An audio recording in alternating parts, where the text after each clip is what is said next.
Assalamualaikum warahmatullahi wabarakatuh. Selamat pagi semua, selamat datang.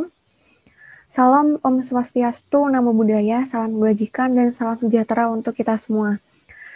Yang terhormat Bapak Susilo Kusdiwanggo, dosen jurusan Arsitektur Fakultas Teknik Universitas Brawijaya, sekaligus penggagas dari acara serial diskusi Terpumpun Belalak. Ini ada yang terhormat Ibu Fitria Aryani, founder dari Berbangsal Foundation, selaku pemateri pada diskusi pada pagi hari ini.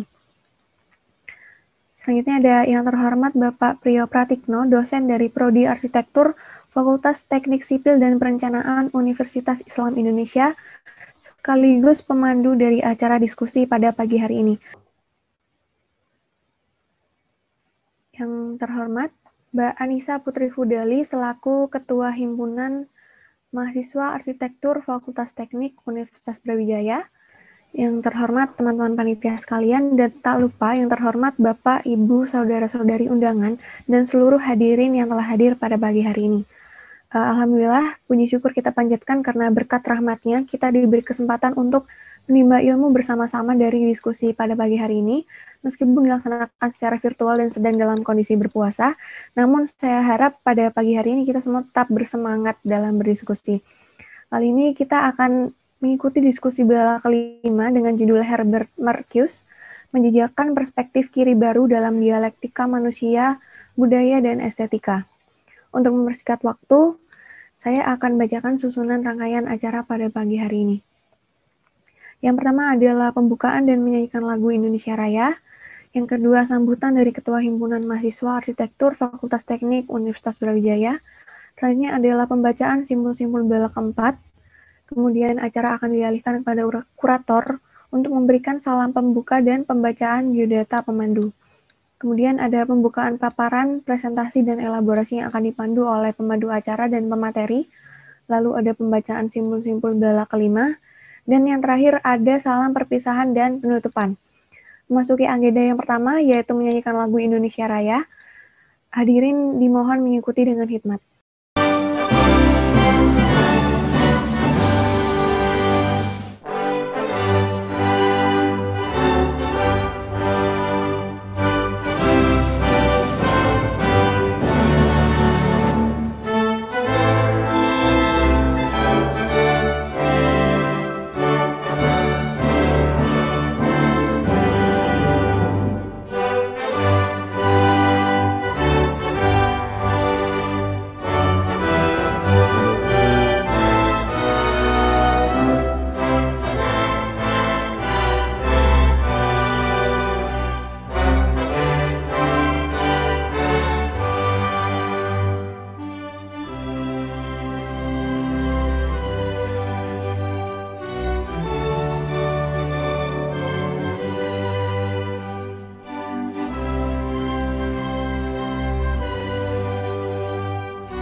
Terima kasih. Selanjutnya adalah sambutan. Sambutan akan disampaikan oleh Ketua Himpunan Mahasiswa Arsitektur Fakultas Teknik Universitas Brawijaya, Mbak Anissa Fudali.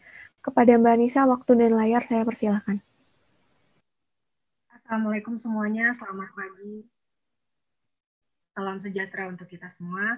Yang terhormat kepada Pak Susilo selaku penggagas dan kurator belalak ini, kemudian yang terhormat kepada pemateri belalak 5, Ibu Fitria Aryani, dan yang terhormat kepada pemandu belalak 5, Bapak Priyo Pratikno, dan yang terhormat kepada Bapak Ibu dosen yang hadir, namun namanya tidak bisa saya sebutkan satu persatu. Saya ucapkan dan apresiasi yang sebanyak-banyaknya untuk para peserta belalak 5 yang sudah menyempatkan waktunya untuk ikut pada hari ini. Balak yang kelima ini berjudul Herbert Marcuse. Semoga ilmu yang hari ini kita dapatkan di Balak 5 bisa bermanfaat untuk diri kita sendiri, teman-teman semua, dan lingkungan sekitar. Terima kasih juga kepada panitia yang kita lagi puasa, tapi tetap semangat buat ngejalanin Balak ini. Cukup dari saya, kurang lebihnya mohon maaf. Sekali lagi saya apresiasi untuk Balak ini karena ini salah satu program yang sangat luar biasa dan keren banget. Wassalamualaikum warahmatullahi wabarakatuh. Salam apresiasi, hidup arsitektur.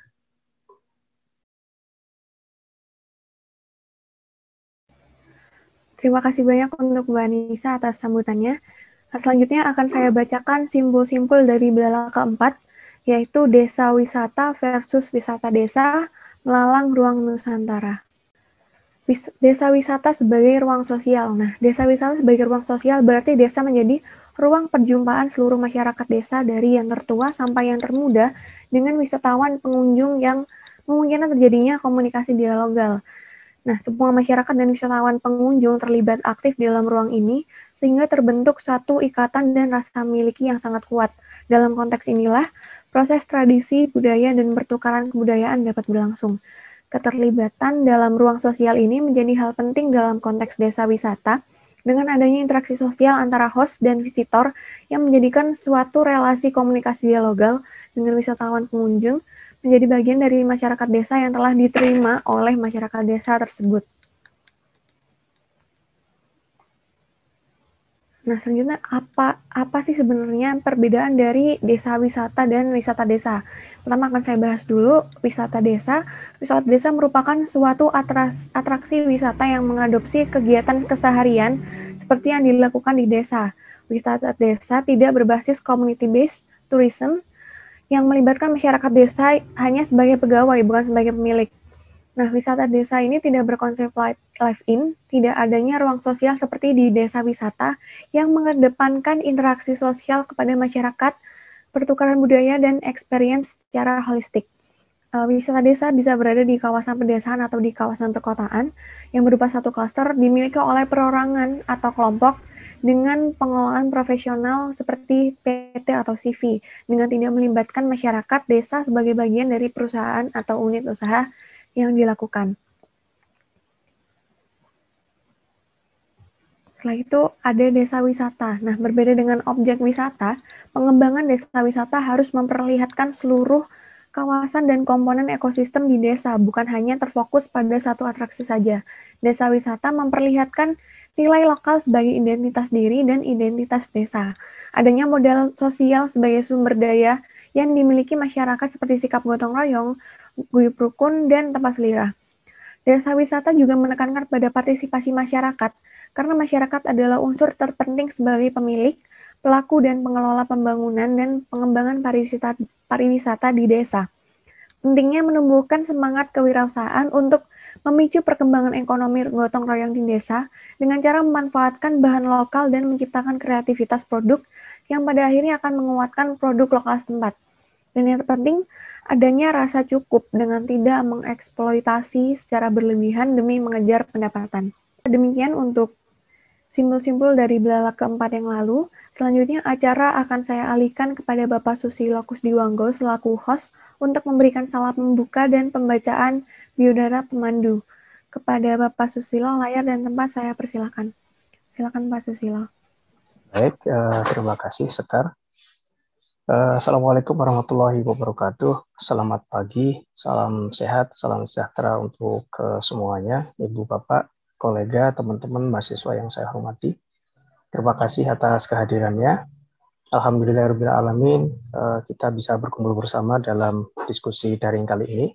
Izinkan saya memberikan sedikit pengantar pada acara Balak 5 kali ini. Jadi dari beberapa pendaftar dan teman-teman itu banyak yang tergelitik, kalau tidak dikatakan terusik, dengan diksi Kiri Baru. Banyak juga yang tidak kenal siapa itu Herbert Marcuse, mungkin kalah tenar ya, dan kurang terdengar dari para filsuf lainnya. Gitu. Kiri Baru ini mendefinisikan kembali konsep revolusi, membawa kemungkinan-kemungkinan baru untuk kebebasan dan potensi-potensi baru bagi perkembangan sosialis yang diciptakan oleh kapitalis baru, kapitalis maju. Akibat perkembangan ini muncullah dimensi baru, yaitu perubahan sosial. Marcus adalah seorang filsuf mazhab Frankfurt mazhab Frankfurt ya, abad 20. Pemikirannya berpengaruh pada gerakan kiri baru. Marcus berusaha untuk mendialogkan pemikiran Hegel dan Marx yang bertujuan untuk memikirkan kembali sistem-sistem sebelumnya dan konsekuensinya dalam lingkungan sosioekonomi yang sama sekali baru dari kapitalisme pasca industri yang muncul di akhir Perang Dunia II. Marcus memimpin para ahli teori kritis yang dalam mendialektikan teks-teks Hegel yang sekaligus memodifikasi sosialisme Marxisme. Bagi Marcus, budaya lebih dari sekedar ideologi. Budaya didefinisikan sebagai proses humanisasi yang ditandai dengan upaya kolektif untuk melindungi kehidupan manusia, untuk mengamankan perjuangan, untuk eksistensi, untuk menstabilkan organisasi, masyarakat yang produktif, untuk mengembangkan kemampuan intelektual manusia, dan untuk mengurangi dan menyublimasi agresi, kekerasan, dan kesengsaraan. Terkait dengan estetika yang menjadi salah satu topik dari Belalak 5 kali ini, estetika dipahami sebagai ruang bebas otonom, tempat orang berekspresi di tengah segala macam penindasan dan keterkukukan. Oleh Adorno, estetika dimaknai sebagai purpose free art atau karya seni otonom, suatu karya seni yang digubah dan dibentuk berdasarkan faktor internal sang pencipta, atau dalam bahasa Marcus, estetika merupakan jalan keluar untuk mengatasi krisis masyarakat satu dimensi, satu masyarakat yang tidak memiliki kepekaan transendensi. Estetika dipahami sebagai jalan pembebasan, sebagai wahana kreativitas manusia yang ditolak oleh sistem sehari-hari. Kali ini kita akan berbagi pengalaman bagaimana cara mendialektikakan dan menjejakkan antara ketiga unsur tadi itu, yaitu manusia, estetika, budaya, dalam perspektif Marcus, melalui kajian kritis Ibu Dr. Fitria Aryani, dan nanti akan dipandu oleh Bapak kita yang luar biasa, Pak Priyo. Mungkin barangkali akan terasa berat, tetapi diskusi ini akan dikemas secara renyah, ya, tapi tetap akan membelakangkan mata pengetahuan wawasan kita. Tak kenal maka tak sayang, jadi sebelum kita menikmati celoteh filsafat di pagi hari, izinkan saya membacakan profil dari moderator atau pemandu kita pada acara Belalak 5 kali ini.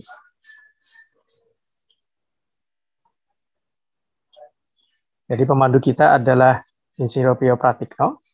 Jadi beliau saat ini sedang menempuh pendidikan S3 Cultural Studies di Universitas Sanata Dharma Yogyakarta. Aktivitas beliau yang tertulis cuma 3, tapi sebenarnya sangat sibuk luar biasa. Yang pertama adalah dosen tidak tetap di UI yang tadi sudah disebutkan oleh MC. Kemudian yang kedua adalah penulis buku fiksi dan non-fiksi, sangat produktif. Dan yang ketiga adalah editor buku. Editor ini sudah banyak sekali ya dari teman-teman yang dieditori oleh beliau. Demikian pengantar dari saya, kemudian kepada Pak Priyo, saya persilahkan. Terima kasih Pak Susilo. Selamat pagi Bapak, Ibu, dan teman-teman mahasiswa sekalian. Saya tersanjung bisa hadir di sini di Belalak 5 kali ini. Luar biasa karena Himpunan Mahasiswa Arsitektur UB ini membuat webinar yang temanya sangat beragam, dan kali ini banyak calon hadirin yang barangkali tidak hadir gitu karena mengatakan harus Marcus gitu. Marcus, lidah saya Jawa dari Marcus saja.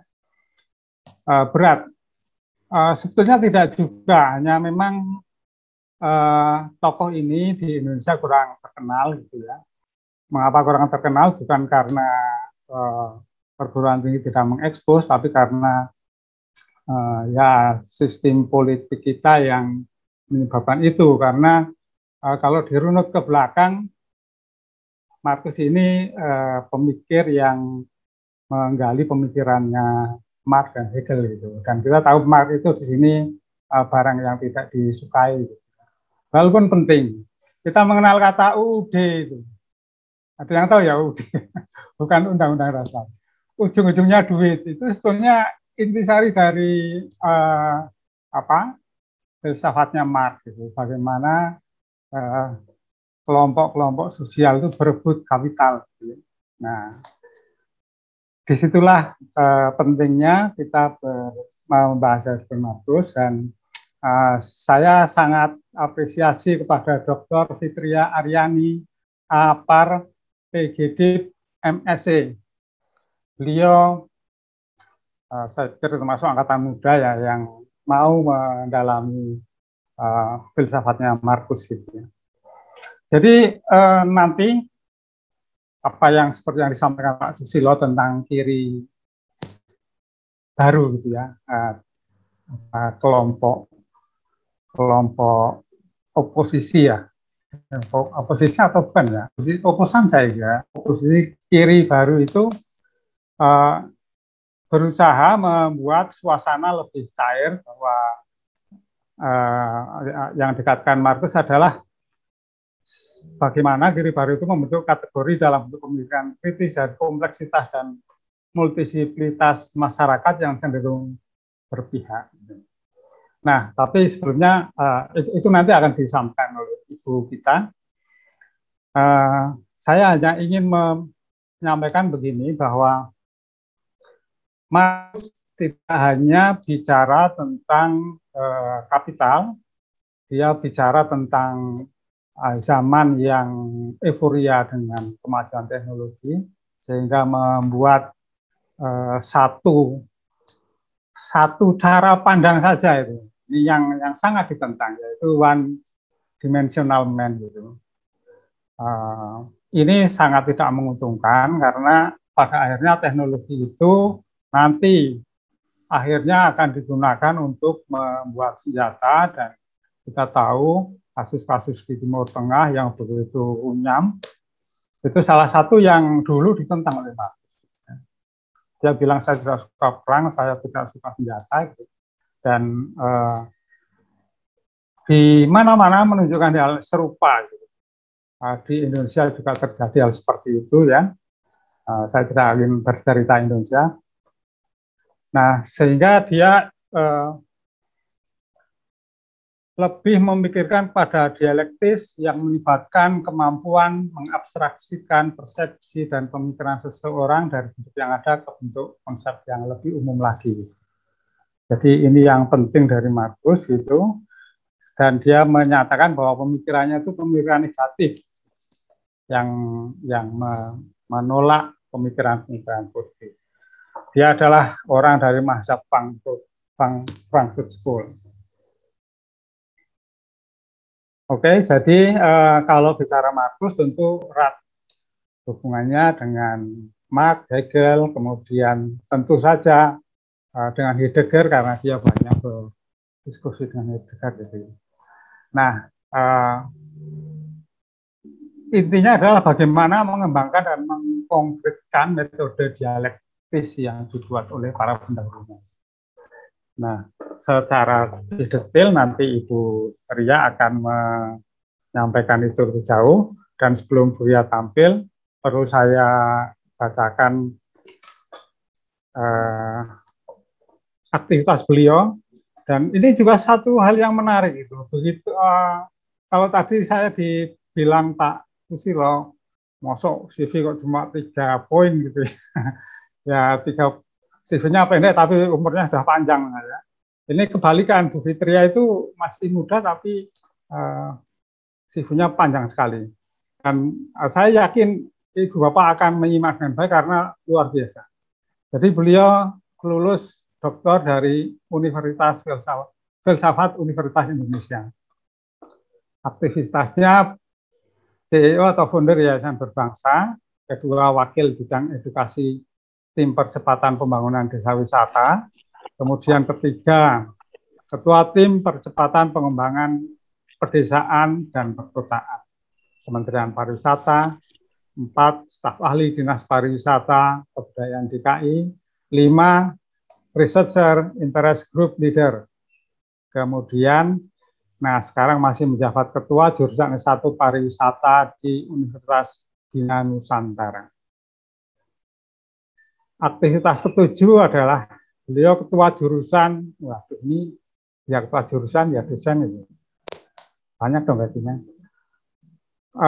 Perhotelan Universitas Bina Nusantara. Koordinator mata kuliah pariwisata di Edukasi Pariwisata Universitas Indonesia. dari BINUS loncat ke UI. Dosen Universitas Bina Nusantara ya sudah. Kemudian dosen program magister Politeknik Trisakti, dosen pariwisata Politeknik Syahid, dosen pariwisata program vokasi di Universitas Indonesia, pemimpin redaksi majalah pariwisata Halo Bandung, penulis buku dan riset terkait desa wisata, editor CHSE, Master Trainer Pengembangan Desa Wisata berbasis pendampingan melalui perguruan tinggi Kementerian Pariwisata dan Ekonomi Kreatif. Publikasinya, wah ini luar biasa dan sayangnya bahasa Inggris gitu ya, saya kalau baca ini nggak usah cepat ini. Analysis for Tourist Travel Pattern for Youth Travel Settlement in Ambon Island 2017,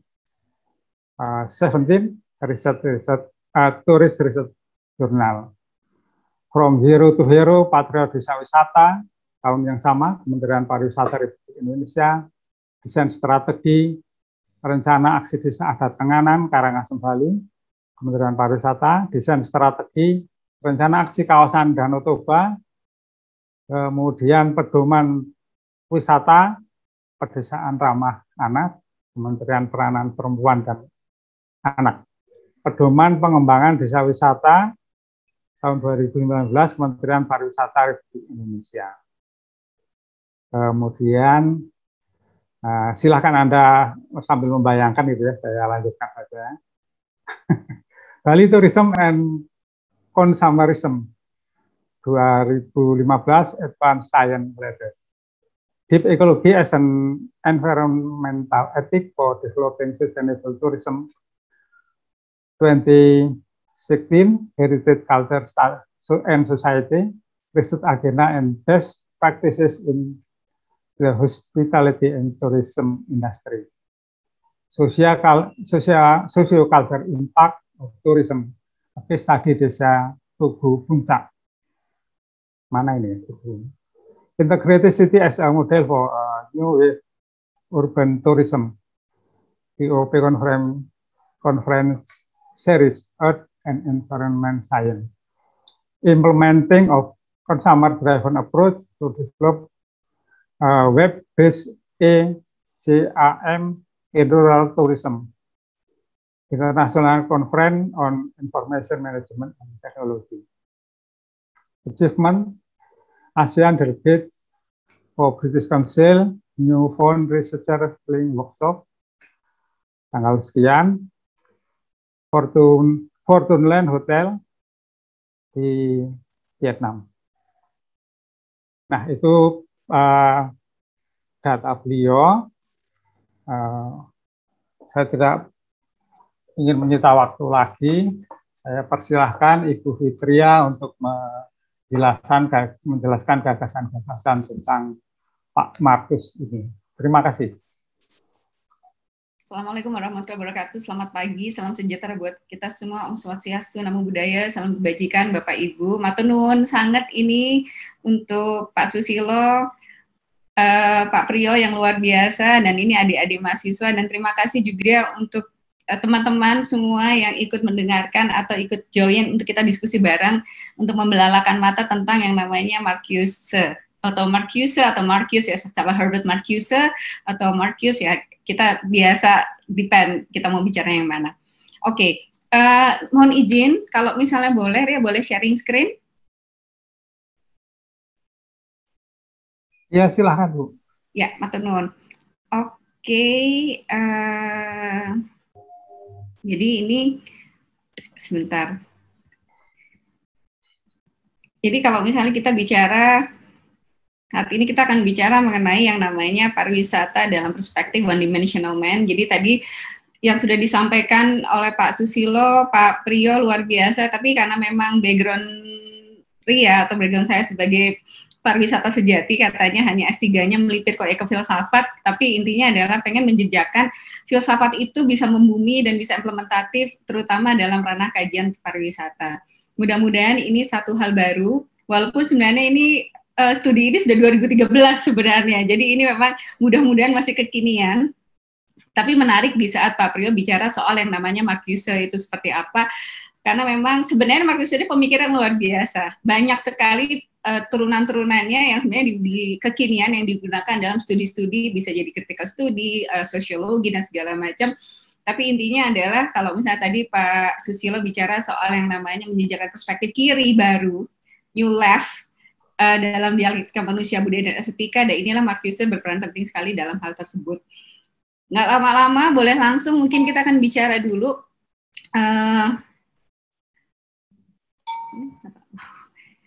Oke. Sebentar, ini kenapa? Nah, kita mulai. Jadi kalau misalnya kita bicara soal yang namanya topik diskusi hari ini, mungkin kita akan bicara dulu. Mungkin ini agak panjang sebenarnya, karena kemarin tuh mau dikompres atau gimana, tapi mungkin kita akan quick aja, tapi nanti kita menjadi bahan diskusi untuk ini. Akan beberapa ada hal kenapa sih bisa ngambil Marcuse untuk penelitian atau namanya diskusi ini atau namanya studi ini, karena memang ada latar belakang yang mendasari, dan kenapa mesti ada pariwisata dan industrialisasi, terus kenapa ada kata-kata masyarakat alienasi, dan kenapa pariwisata bisa sebagai gaya hidup, dan pariwisata satu dimensi versus pariwisata multidimensi. Ini menjadi satu kajian akhir yang akhirnya kita bicara bahwa mungkin bisa dibilang antitesis dari Marcuse pada akhirnya. Walaupun pada awalnya kita akan bicara banget bagaimana Marcuse melihat memandang kapitalisme seperti apa, teknologi society seperti apa, industri seperti apa, dan ini juga akan banyak banget Ria akan sampaikan dalam arti filsuf-filsuf atau pemikir-pemikir, sosiolog-sosiolog, pakar-pakar pariwisata bicara terkait hal ini. Lalu kita bicara, oke, let's get started then. Jadi kalau misalnya melihat dari analogi gambar di sini, ada yang namanya Frankfurt 4. Ini adalah jagoan-jagoannya Frankfurt Schule atau Frankfurt School, Mazhab Frankfurt. Ini ada Horkheimer, Adorno, ada yang namanya Marcuse sendiri, dan ada juga yang namanya Erich Fromm. Jadi ini kalau cerita, ini kalau misalnya dianalogikan dalam kartun, jadi ada 4 jagoan di bumi, yang mereka ini benar-benar akhirnya harus berjuang dari radiasi kapitalis, which is kalau misalnya kita bilang, Adorno akan bicara dari the power of cultural criticism-nya, dia selalu bilang bahwa yang namanya, aduh kok itu just suck dan segala macam, karena sangat mendewakan yang namanya estetik, atau yang namanya bilang bahwa budaya asli itu, budaya tinggi itu penting gitu loh, dan tidak boleh termanipulasi atau tereksploitasi. Sementara kalau misalnya kita bilang yang namanya Marcuse sendiri yang menjadi bahan pokok kita untuk diskusi hari ini adalah bicara bahwa kapitalisme is sucks gitu loh, dia bilang. Jadi the power of universal reason ini penting banget. Rasionalitas menjadi kata kunci dari Marcuse sendiri. Ada Horkheimer yang selalu bilang everything is sucks kalau karena negatif dialektik. Dan paling penting ini ada yang namanya Erich Fromm yang bicara soal dia segala bicara on fire, bicara soal romantisme, cinta, dan segala macam, banyak banget bicara soal ini. Nah, tapi intinya kalau misalnya kita diskusi soal ini menarik banget, mungkin kita akan masuk dulu, siapa sih Marcuse Frankfurt School dengan critical theory itu seperti apa? Kalau kita bilang, dia bilang, Marcuse bercandaan selalu bilang, we are a little concern nih, banyak banget nih yang mesti kita pikirin. Terus kalau misalnya Theodor Adorno ini memang yang sering diskusi bareng sama teman-teman dari Frankfurt Schule. Dan ini kalau misalnya mau ditanya, jadi agak diceritain pakai komik biar seru, karena nanti belakangnya agak berat ya. Jadi kalau misalnya kita bilang, siapa sih sebenarnya Herbert Marcuse ini? Sebenarnya Herbert Marcuse ini adalah Jewish. Jadi yang sebenarnya anak orang kaya atau merchant family atau pedagang yang pada tahun 1898 ya. Jadi, dan pada saat itu Marcuse sendiri itu sebenarnya dia join army, dan di situ dia bisa melihat gitu loh bahwa yang komunis, namanya sosial dan komunis itu kayaknya nggak jelas juga gitu loh. Akhirnya Marcuse beralih untuk menjadi kaum intelektual, dan akhirnya dari awalnya belajar, akhirnya juga tadi kalau misalnya ada masuk pengaruh dari Heidegger, fenomenologi, karena memang Marcuse memang belajar dari Heidegger sebagai studentnya. Setelah itu akhirnya masuklah ke teman-temannya, ke grup yang namanya Frankfurt Schule ini, dan di mana akhirnya Frankfurt Schule ini yang mempromot atau yang mereka lah yang bicara soal critical theory, yang mengkritisi berbagai macam hal yang ada dari estetika, dari politik, dan segala macamnya. Dan ini menarik di saat bicara pada akhirnya, tapi akhirnya terlempar juga nih, akhirnya Marcuse ini dan teman-temannya karena banyak pindah-pindah, pertamanya di Wina, terus tiba-tiba dia harus ke Amerika, dan akhirnya Marcuse ini malah akhirnya pas landasnya di Amerika juga dengan teman-teman yang lain. Nah, disinilah di saat di Amerika ini banyak banget bicara soal teknologi society segala macam, dan justru yang paling penting buku yang pertama dia keluarkan adalah Eros and Civilization. Jadi ini yang menarik banget yang bisa diceritain dari si Marcuse sendiri. Nah, dari sini akhirnya setelah Marcuse ini ternyata populer banget, setelah dia menulis dan segala macam, ternyata pemikirannya luar biasa, apalagi setelah dia bicara soal one dimensional man, yang kalau Marcuse ini dibilang sebagai filsuf yang utopis banget. Jadi dia berharap punya dunia yang sangat ideal, yang benar-benar bahwa manusia menjadi sejatinya manusia, tidak terbandrol dengan yang namanya manusia satu dimensi yang sangat kapitalis tuh, yang benar masuk ke dalam tatanan yang tanpa sadar kita di-drive untuk menjadi manusia satu dimensi dalam sistem yang terbentuk oleh kapitalisme. Dan akhirnya yang dia juga selalu bilang bahwa aduh semuanya bisa dibayar tuh dengan uang. Nah, ini yang kita bisa membeli beauty, kita bisa membeli fun, yang itu yang mungkin agak di-against oleh Herbert Marcuse sendiri. Akhirnya dia sendiri pun sangat-sangat against dengan yang namanya kapitalisme itu sendiri. Nah, lalu kalau misalnya kita bilang Frankfurt Schule-nya sendiri seperti apa sih, atau Frankfurt Schule itu apa sih? Jadi dia adalah sebenarnya Institute of Social Research gitu loh. Jadi ini dia memang betul tadi kalau misalnya Pak Susilo bicara bahwa itu adalah pengaruhnya Marx dengan Hegel, ini Hegelian dan Marx ini masuk banget. Jadi memang kita akan lihat dari runutan, sebenarnya kalau misalnya lihat di chart ini kita bisa melihat bahwa bagaimana mereka diskusi di awal bahwa mereka pikir kita perlu nih ada namanya critical theory ini. Terus ya tapi kalau misalnya Marx itu bicara dari segi ekonomi semata, social class ekonomi, tapi kalau mereka bilang enggak, kayak kita mesti berpikir juga nih soal psychological factor nih, psikoanalisisnya mesti dipikirin juga. Jadi kenapa kadang-kadang mereka bilang ini cultural Marxism gitu loh. Nah, ini yang menjadi penting di saat kita bilang bahwa ada yang namanya mereka bilang totalistic philosophy dan yaitu mulai kenapa tadi ada Hegel legacy juga mereka masukkan. Nah, kalau misalnya dari Marxist concept of ideology ini mereka ternyata punya spesifikasinya. Kalau kita bilang prominent teoris yang mereka keluarkan, misalnya Max Horkheimer, dia bicara soal critical theory, tapi kalau Adorno bicara soal culture industry, Herbert Marcuse terkenal banget dengan one dimensional man-nya, dan Jürgen Habermas bicara soal public sphere, dan which is nih teman-teman komunikasi pasti udah tahu banget nih siapa Habermas gitu loh. Dan ini kalau misalnya kita ngelihat, kalau misalnya kita tarik dari pengaruhnya Kant, nah kita bisa ngelihat bahwa si Marcuse ini sangat-sangat terpengaruh dari Hegel, dan jadi di sini nanti dia bisa masuk ke jalurnya.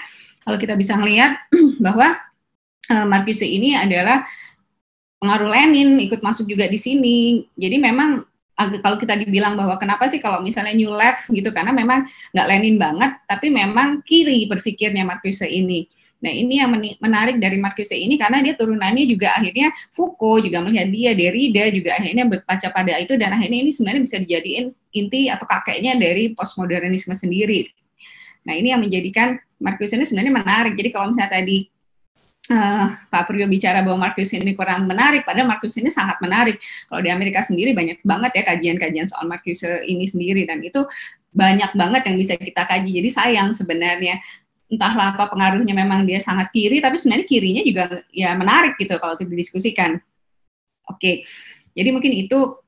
Dan ini kalau misalnya kita lihat dari taksonomi dari critical teorinya sendiri, kita bisa melihat bahwa pengaruhnya Marx, Hegel itu akan membentuk. Jadi teman-teman dari Frankfurt Schule ini ya Theodor Adorno, Max Horkheimer, dengan si Herbert Marcuse sendiri, dengan Walter Benjamin ini juga menjadi salah satu yang akhirnya bisa tadi structure Marxist, bisnis culture, menghasilkan culture Marxism, bisa jadi nanti neo historian segala macam. Jadi kayak tadi akan masuk yang namanya Julia Kristeva juga bisa pengaruh ke sana, feminisme bisa masuk ke sana. Dan ini yang akhirnya kita bilang bahwa kita lihat, kita contoh bahwa Max Horkheimer sendiri bicara soal filosofi, social theory, history of ideas. Kalau Adorno bicara soal music, sociology, and philosophy. Nah, karena itu estetikanya Adorno ini banyak sekali dibicarakan juga. Herbert Marcuse bicara soal filosofi, politik, dan psychoanalysis. Kalau William Reich bicara soal psychoanalysis, Erich Fromm bicara soal psychoanalysis and philosophy, Pollock dia bilang economic history dan economics lagi. Lalu kalau misalnya Lowenthal dia bicara literature, art, media, and propaganda, dan Walter Benjamin sendiri ya pasti bicara soal culture critic, surrealism. Dan ini yang menarik dari Pak D, kalau misalnya saya bilang Pak D-nya dari Frankfurt Schule ini. Jadi kalau kita lihat, kalau misalnya ditanya, sebenarnya Marcuse ini atau misalnya Frankfurt Schule ini perannya apa ya untuk kekinian, ternyata banyak banget feminisme kita bicara, malah queer. Kita kalau misalnya saat ini, mungkin teman-teman dari social studies akan bicara soal queer ya, itu juga ternyata masuk dari sana. Jadi malah ada black feminism segala macam. Jadi ini menarik banget sebenarnya, yang akhirnya menjadi konflik teoris juga intinya. Nah ini menarik sebenarnya kalau misalnya kita bicara soal Frankfurt Schule.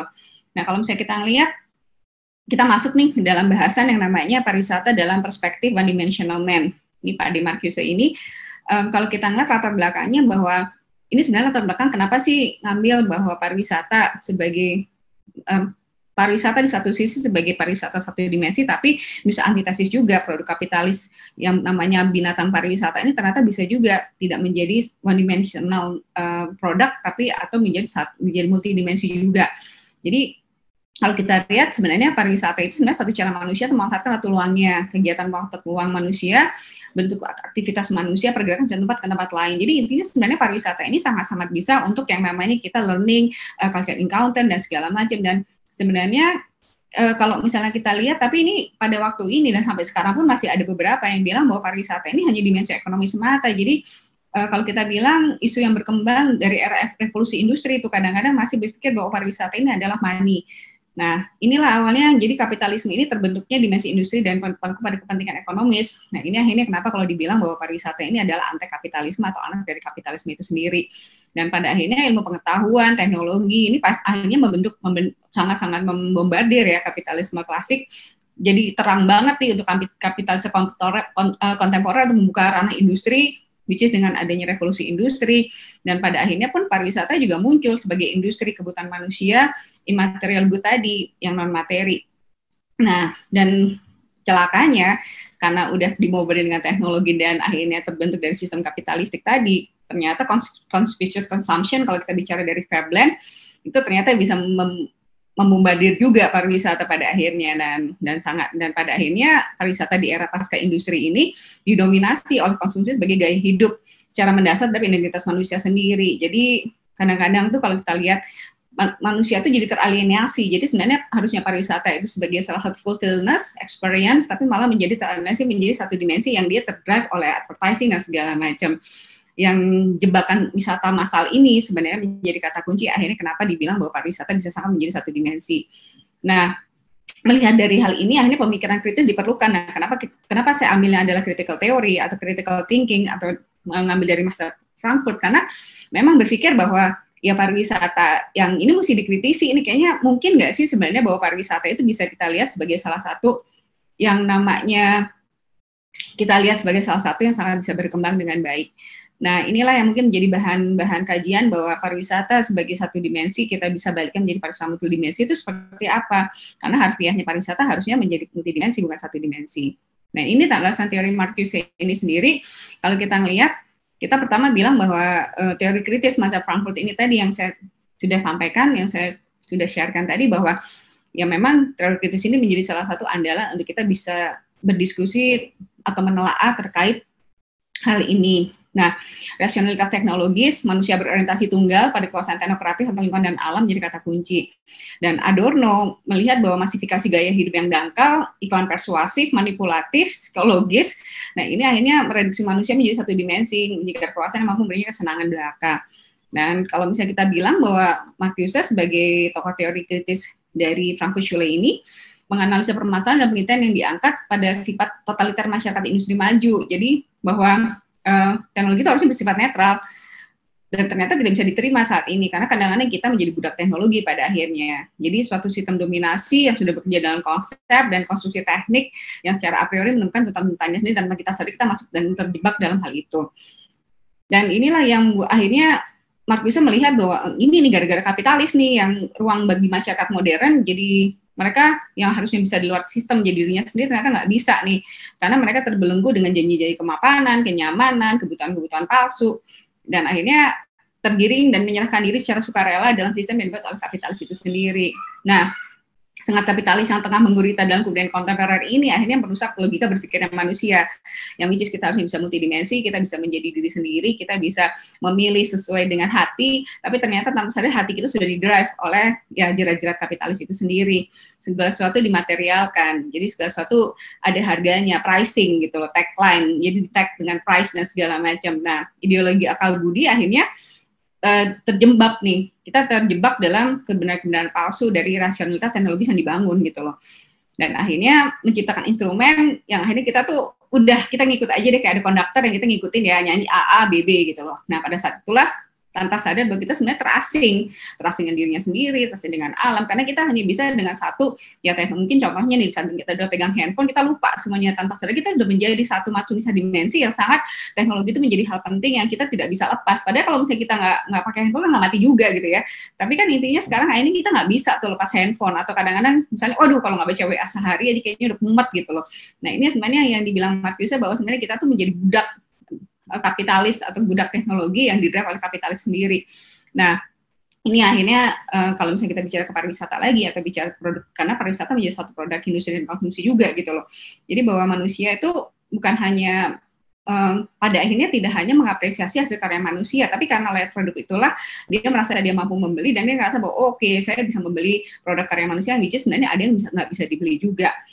Nah, inilah yang menjadi landasan teori dari Marcuse untuk bicara kita diskusi terkait dengan apa yang kita akan bahas hari ini. Nah, sementara nggak bisa lepas juga karena saya bicara soal pariwisata, berarti saya akan ambil sedikit dari pariwisata walaupun bobot filsafatnya akan lebih banyak ya. Di sini saya akan ngambil bahwa dari Goldner Mackintosh karena bicara soal tulisan filosofi. Jadi pariwisata sebenarnya harus memiliki pengetahuan dan komunikasi yang sangat-sangat bisa ada cultural engagement, ada cultural encounter, jadi benar-benar yang kita tuh harus secara ekonomi, sosial, politik tuh mempelajari kebudayaan yang berbeda, mempromosikan kebudayaan sebagai daya tarik, dan ini menjadi kata kunci yang bukan, kita tuh harusnya sama-sama host dan visitor menjadi sama-sama manusia multidimensi, jadi nggak bisa tuh hanya kita menjadi satu dimensi karena direct, tapi kita saling tidak ada interaksi. Nah, inilah yang bilang bahwa teori pariwisata kecenderungan untuk mengintegrasikan nasionalitas teknokratis ini sebenarnya tidak hanya, jadi manusia itu tidak hanya leisure time, dia tidak hanya digunakan untuk yang namanya waktu luang yang memang terjerat atau yang tersistematis gitu loh, tapi sebenarnya kita bisa mendefine atau kita bisa memilih waktu luang kita untuk memperkaya atau mendapatkan experience yang lebih secara spiritual value, social value, atau secara edukasi dan segala macamnya. Nah inilah yang celakanya ternyata terjerembab dengan praktik-praktik massal yang menjadi gaya hidup yang sudah menjadi didominasi oleh advertising atau consumer society ini berpikir bahwa oh kalau misalnya aku nggak kesana nggak keren gitu loh. Padahal sebenarnya kita mungkin nggak butuh kesana. Nah ini mungkin menjadi kajian bahwa teori-teori inilah menjadi kata kunci untuk kita membahas yang namanya pariwisata di sisi dari critical thinking-nya atau critical teorinya Herbert Marcuse itu. Dan ini mungkin ada beberapa bahasan yang kita akan bilang, ini mungkin saya akan cepat yang ini karena intinya sebenarnya di belakang. Tapi saya mau cerita bahwa penting banget kita bicara pariwisata secara keseluruhan, dan nanti kita akan bicara dari industrialisasi, konsumerisme, industri pariwisata era revolusi, dan pariwisata sebagai industri. Karena kenapa? Karena ini adalah mengiring nanti untuk kenapa kita bicara one dimensional tourism dengan multidimensional tourism. Nah, pariwisata sendiri sebenarnya itu menjadi satu aktivitas sosiologis gitu loh. Jadi sebenarnya kalau sejatinya pariwisata itu sebenarnya kan bukan kewajiban. Karena kan orang kan nggak wajib untuk berwisata, makan wajib, tapi berwisata kalau buat mereka punya waktu luang, mereka punya uang lebih, dan kebutuhan mereka memang tiba-tiba, aduh saya butuh nih untuk mencari fulfillment dalam diri, ya mungkin akhirnya mereka berpikir bahwa oke, saya butuh nih pariwisata, tapi itu nggak kewajiban, sunnah gitu loh hukumnya. Jadi hubungan pariwisata ini sebenarnya terjadi karena ada pergerakan manusia. Kalau nggak ada pergerakan manusia juga nggak ada nih pariwisata sebenarnya, dan ini terjadi karena ada dimensi ruang dan waktu. Ada ruangnya, ada waktunya, jadi deh gitu loh. Kalau enggak ya nggak bisa juga gitu loh. Dilihat dari sisi wisatawan, sebenarnya pariwisata ini dilakukan pada tempat dan waktu tidak normal. Kadang-kadang kalau kita bilang kan nggak bisa dilakukan pada pas kita kerja juga gitu loh. Pasti ada waktu tidak normal ini dalam arti pas waktu kita punya spare time, di saat kita libur, di saat kita emang cuti dan segala macam. Dan ini yang akhirnya kadang-kadang dia memang escapism kalau kita bilang. Jadi pariwisata ini adalah escapism kita dari rutinitas yang sangat hektik, kita pengen keluar dari sistem itu atau kita pengen kembali kepada diri kita lagi, dan akhirnya ya udah deh kita akan menjadi manusia lagi kasarnya. Harusnya kan pariwisata intinya seperti itu. Dan ini juga yang namanya bahwa pariwisata adalah tempat dan atraksi yang dinikmati oleh wisatawan atau peristiwa yang tidak langsung berhubungan dengan kerjaan atau kehidupan wisatawan itu sendiri. Jadi yang benar-benar kita lepas semuanya. Nah, jadi banyak banget nih kegiatan pariwisata untuk masyarakat modern ini menjadi satu keharusan pada ini, walaupun tidak wajib, tapi kadang-kadang mereka bilang itu harus gitu, entah untuk gaya hidup, entah itu untuk gengsi, atau entah emang untuk fulfillment yang mereka sendiri paham bahwa pariwisata sebenarnya untuk fulfillment, bukan untuk yang namanya gengsi-gengsian.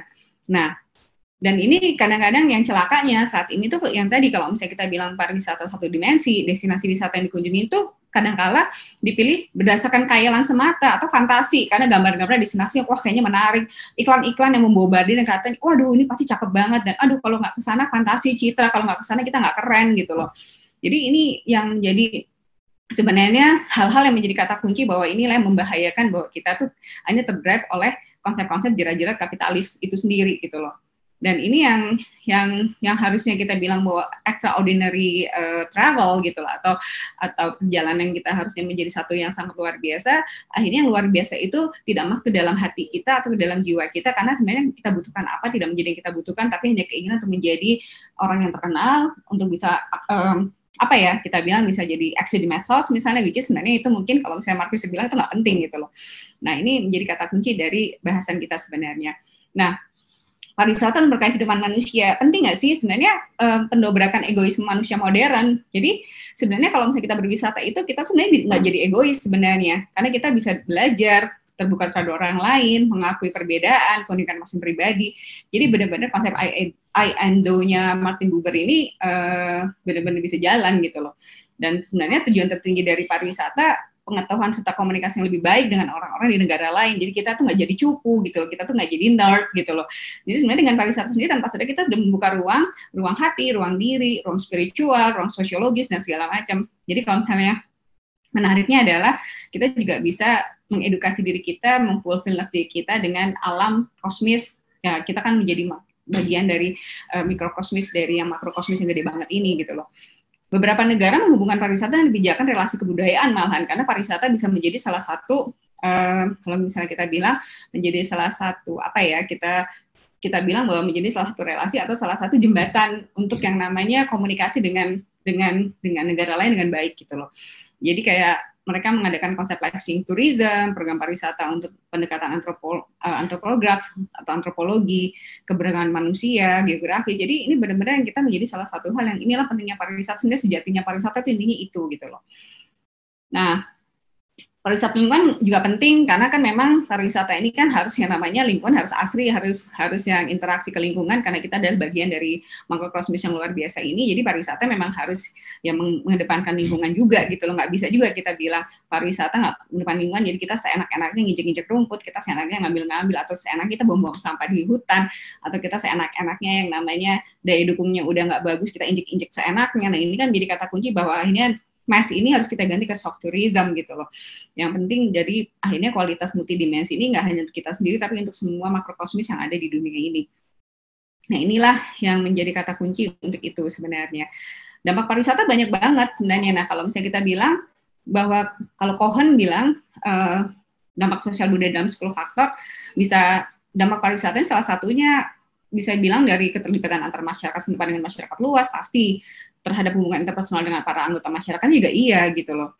Dasar-dasar organisasi lembaga sosial pasti banget, karena pariwisata kadang-kadang apalagi kalau kita bilang desa wisata, kelembagaan sosial itu menjadi kata kunci karena ada desa adat dan segala macam, ada pemangku adat. Ini menjadi kata kunci untuk yang namanya dampak pariwisata yang harus kita pikirin banget gitu loh.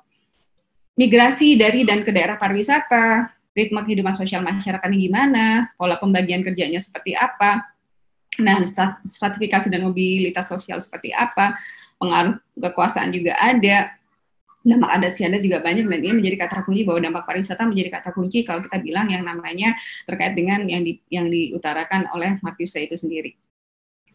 Nah, kita masuk ke dalam industrialisasi ini sekarang. Kalau misalnya kita bicara industrialisasi, ini kan kalau kita bicara industrialisasi sebenarnya kan akibat revolusi industri abad 18 nih di Inggris. Nah, karena gara-gara ada ilmu bidang pengetahuan, menghasilkan teknologi metode baru, akhirnya semua ini jadinya dari awalnya mesin uap, inovasi kereta, kapal tenaga uap, terus perang dunia muncul lah, terus ada listrik, motor, sintetis, telekomunikasi, segala macam. Jadinya ini akhirnya masuklah satu industrialisasi yang masif gitu loh. Dan akhirnya fokusnya pada ekonomi nih. Semakin beragam, ada spesialisasi, gaji, penghasilan semakin tinggi. Jadi inilah mulai nih jerat-jerat kapitalis tanpa sadar udah masuk ke dalam sini. Dan ini dimensi di mana manusia berubah pandangan lingkungan hidup sosialnya menjadi lebih kepada rasionalitas, pertimbangan, efisiensi, perhitungan. Jadi nggak ada lagi kepada moral, emosi, kebiasaan, atau tradisi. Individualistis jadi berperan daripada community pada akhirnya. Nah, industrialisasi ini mendatangkan cirian di era budaya baru karena euforia baru kan. Dan ini akhirnya membuat tanpa bisa dipungkiri dampak-dampak dalam kehidupan seperti urbanisasi itu juga banyak akhirnya. Dan ini menjadi salah satu kunci yang saya suka banget nih bicara soal Veblen, karena mungkin teman-teman kalau di Indonesia mungkin jarang ya yang bicara soal Veblen. Tadi Veblen ini keren banget karena bicara soal conspicuous consumption, which is yang era sekarang ini jadi kajian penting gitu loh sebenarnya. Dan kalau misalnya saya ngambil sedikit dari Veblen, jadi sebenarnya pergeseran budaya konsumerisme ini, kalau penggambarannya lambat laun ini mendorong pembelian barang dan jasa dalam semakin besar dan nggak penting gitu loh. Dan ini dikaitkan dengan kritik konsumsi Thorstein Veblen yang bicara konsumerisme terjadi akibat dari adanya pembagian kelas-kelas dalam masyarakat yang dalam istilah Veblen disebut dengan leisure class. Nah inilah produk kapitalis yang menjadi seperti itu gitu loh. Ada kelas-kelas, ya ada blue collar, ada white collar gitu loh. Dan Veblen menunjukkan bahwa standar kehidupan dalam masyarakat tentukan oleh kelas sosial yang tertinggi, yang paling makmur atau leisure class. Nah karena mereka punya dominasi untuk itu. Prinsip dari norma kehidupannya conspicuous expenditure yang akhirnya perkembangannya jadi conspicuous consumption. Nah, dalam ekonomi sendiri, konsumerisme mengacu pada kebijakan ekonomi menekankan pada konsumsi, yang dalam arti abstrak, keyakinan bahwa pilihan bebas dari konsumen oleh sesuai ekonomi masyarakat seperti yang disarankan oleh Veblen ini sendiri sebenarnya. Ini mungkin bla-bla-bla banget ya, kalau misalnya kita boleh langsung aja. Jadi kalau misalnya pariwisata, era industri, segala macam, ini mungkin kita bisa bicara bahwa yang namanya hasil revolusi industri ini mendorong pariwisata. Pada tahun 1948, perusahaan penerbangan Amerika, Pan America World Airways, akhirnya memperkenalkan tourist class pada penerbangannya. Jadi di sini mulailah yang namanya pariwisata itu berkembang dengan masif, dan kebangkitan kapitalisme, transformasi ekonominya dari agrikultur menjadi industri, ini menjadi kata kunci. Akhirnya mulailah kita bilang ada package tour dan segala macam. Dan inilah yang akhirnya menjadikan semua masyarakat terkonsumsi, menjadikan bahwa akhirnya mereka berpijak pada satu sistem. Kalau misalnya kalau kata Mbah Marx sih bilangnya masyarakat teranilisasi atau menjadi manusia, kalau misalnya ngambil dari Marxisme sendiri menjadi manusia satu dimensi. Oke, terus jadi kalau misalnya kita bicara dari masyarakat industri, alienasi dan gaya hidup, ini mungkin kita diskusinya bisa bicara yang namanya peradaban sedang mengiring masyarakat nih tanpa sadar ke dalam mobilisasi total, menutup diri dari lancaran kritik yang memuaskan pada perubahan lebih baik dari masa sebelumnya oleh oposisi. Nah inilah yang jadi kalau misalnya buat Marxisme malah dibilang tanda ditutupnya semesta politik nih. Jadi letak dari totalitas ada pada penyatuan pandangan dan tindakan dari kelas-kelas yang ada pada masyarakat industri itu sendiri. Jadi kalau kita bilang tanpa disadari menuai ancaman terhadap kebebasan kaum proletar. Mereka telah dilenakan oleh suatu sistem kebebasan semu, kenyamanan, nggak mampu lagi ngelihat bahwa ancaman tersebut seperti apa, karena mereka tiba-tiba kerja dapat uang, mereka jadi happy. Nah inilah yang akhirnya sistem perbudakan milik kapitalis ini menjadi masif banget nih, dan akhirnya tanpa sadar pun mereka terjerat hanya kepada satu dimensi yang mereka tanya kerja, punya uang, jalan-jalan dan segala macam. Nah kalau tadi sudah disampaikan juga di awal oleh Pak Priyo, oleh Pak Susilo juga bahwa Marxisme dipengaruhi oleh pemikiran Marx dalam menganalisa masyarakat industri, terutama dalam sosial politiknya. Materialisme terutama. Nah, yang mengenai materialisme tersebut terkandung oleh dialektika Hegelian. Dengan demikian, pemikiran Marxisme perbudakan baru dalam masyarakat industri sedikit banyak dipengaruhi oleh beberapa dari pemikiran Hegel itu sendiri, karena memang kalau kita melihat di garisnya memang ada ke sana. Lalu budaya pamer nih, publikasi mengindikasikan runtuhnya ruang privat nih, yang kadang-kadang kalau kita bilang kehidupan kita sekarang itu udah nggak ada privasi lagi, dengan banyaknya sekarang ada yang namanya, kalau kita lihat sekarang nih, ada yang namanya Raffi Ahmad, terus tiba-tiba, wah semua kehidupannya dari hari ke hari, ada apa tuh namanya yang bosku atau apa gitu, itu yang mereka tuh semuanya kehidupan dari A to Z, mandi, segala macam aja sampai diliatin gitu loh. Kadang-kadang juga malah tanpa sadar aktor-aktor politik juga yang harusnya, kalau misalnya menurut Marcus itu menjadi salah satu yang harusnya jangan deh diliatin, ternyata diliatin dalam dunia yang sekarang ini. Nah ini yang menjadi, kalau inilah tentang, kalau Marxisme tentang ini banget gitu loh, karena buat buat Marcuse ini kayaknya nggak kena nih yang kayak gini-gini gitu loh.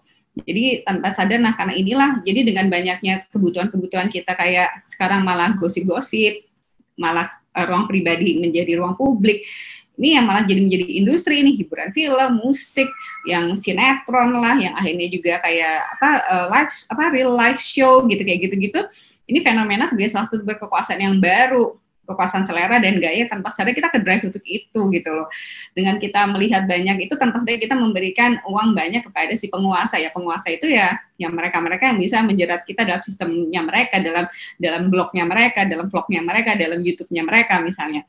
Dan tanpa disadari akhirnya masyarakat berdimensi satu lah kita gitu loh. Kalau misalnya nggak ngelihat Raffi Ahmad hari ini, kayaknya nggak hidup gitu loh. Misalnya ada yang seperti itu, kalau nggak misalnya ngelihat gosip hari ini, kayak nggak bisa gitu loh. Nah ini yang fundamental, ini merusak tatanan pikiran kalau menurut Marcuse sendiri.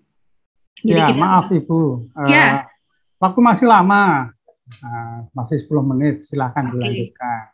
Oke, berarti kalau ini berarti cepetin aja. Kalau yang untuk teori-teori ini kita cepetin aja, itu bahan diskusi aja. Silahkan. Tapi kalau akhirnya tanpa sadar kita akan ada kebutuhan-kebutuhan palsu dari rayuan kapitalisme global itu sendiri. Dan tadi ada society. Nah, ini penting. Nah, ini akan masuk dulu karena 10 menit cepet aja. Dan ini yang tadi kata-kata masyarakat satu dimensi menjadi penting karena ruang di dalam sistem dibuat kapitalis ini sebenarnya adalah ruang rehumanisasi, yang which is adalah kita menjadi satu dimensi gitu loh. Jadi ada yang namanya kebutuhan palsu, ini yang kenyamanan, ini akhirnya yang kita bisa lihat bahwa pembanding antara manusia yang otentik, kalau menurut Marcuse, dengan manusia satu dimensi. Jadi kita punya otonom, tapi kalau ya kita bisa memilih, tapi kalau misalnya manusia satu dimensi kita nggak bisa, kan kita udah dijerat untuk itu. Jadi ini ada beberapa refleksi kesadaran kritis kita juga udah kita bisa gunakan, tapi kalau misalnya di sistem udah nggak bisa, kita nggak bisa kritis lagi. Kalau kritis ya kita terlempar dari sistem dan kita akan menjadi ya pasti kita menjadi anomali gitu pada akhirnya. Dan inilah yang menjadi kata-kata kunci dari Marcuse sendiri. Nah, lalu gimana nih kalau misalnya ini yang bab yang mungkin terakhir yang mau bicara soal pariwisata sebagai gaya hidup dan aktualisasi diri, analisa kritisnya seperti apa? Nah, kita bilang orientasi satu dimensi, kita mau bilang dulu bahwa pariwisata satu dimensi ini ya tadi, bahwa tourism industri, modernisasi, yang bahwa dia hanya bagian dari agen dominasi, eksploitasi terhadap alam, dengan kapital yang masa modern, bourgeois ini, ya kita bilang ini adalah bisnis atau industri. Ekonomi kapital sebagai sandarannya, jadi teknologi sebagai agennya, udah deh jadi di semuanya. Akhirnya menjadi pariwisata menjadi satu dimensi yang didrive oleh keinginan si travel agent, keinginan oleh si penguasa hotel. Nah ini yang menjadi kata kunci dari yang namanya pariwisata menjadi satu dimensi itu. Dan ini kalau misalnya kita lihat, ini mengambil dari Huizinga, dia bicara manusia bermain dan permainan gitu loh. Dijelaskan lompatan filosofis manusia sebagai agen permainan penjelasan modern ini, jadi tanpa sadar itu kita bermain ya dalam kekuasaan ruang pemanfaatan lingkungan atau uang dan ekonomi semata gitu. Sebenarnya homo economis itu ya homo ludens, atau ya kita yang hobinya main-main gitu loh. Jadi ya hedonistik pada akhirnya. Dan inilah yang gaya hidup oleh kebutuhan konsumsi dasar pengaruh budaya teknokratis ini menjadi yang manusia satu dimensi, yang kita melihat bahwa elemen-elemen yang ada di dunia ini atau pariwisata kadang-kadang memeras alam, memeras sosial, memeras sumber-sumber yang sebenarnya harusnya kita konservasi atau preservasi. Nah, ini contoh-contoh kalau misalnya manusia satu dimensi, contohnya berbalut budaya industri, menjadikan manusia mengikuti tawaran pariwisata massal, diciptakan oleh bahasa dan simbol gambar dan televisi. Mungkin kalau misalnya kata-katanya Baudrillard, ya kalau misalnya kita bisa ngambil, ini sangat mixing banget gitu loh, dengan cara pemikiran Baudrillard juga gitu loh. Jadi kalau saya contoh nih, ada Hong Kong promo, wah yuk kita datang ke sana, aduh shopping festival, aduh Walt Disney. Jadi ini mereka bilang, wah ini kalau kita ke sana ini pasti penting. Dan tanpa sadar bahwa kita nggak butuh ke Hong Kong, sebenarnya kita butuhnya mungkin pengennya memang malah mungkinnya ke Pangandaran atau kemana, karena memang kita butuh untuk berkontemplasi misalnya. Tapi ternyata karena dirilis seperti ini dan jadilah kita masuk jerat kapitalis itu sendiri tanpa sadar, rasionalitas kita tuh kalah gitu loh dengan rasionalitasnya kapitalis itu sendiri. Jadi akal budinya kita tuh udah nggak jadi digiring aja nih sama yang namanya kapitalis atau produk-produk yang memang membuat sistem seperti ini.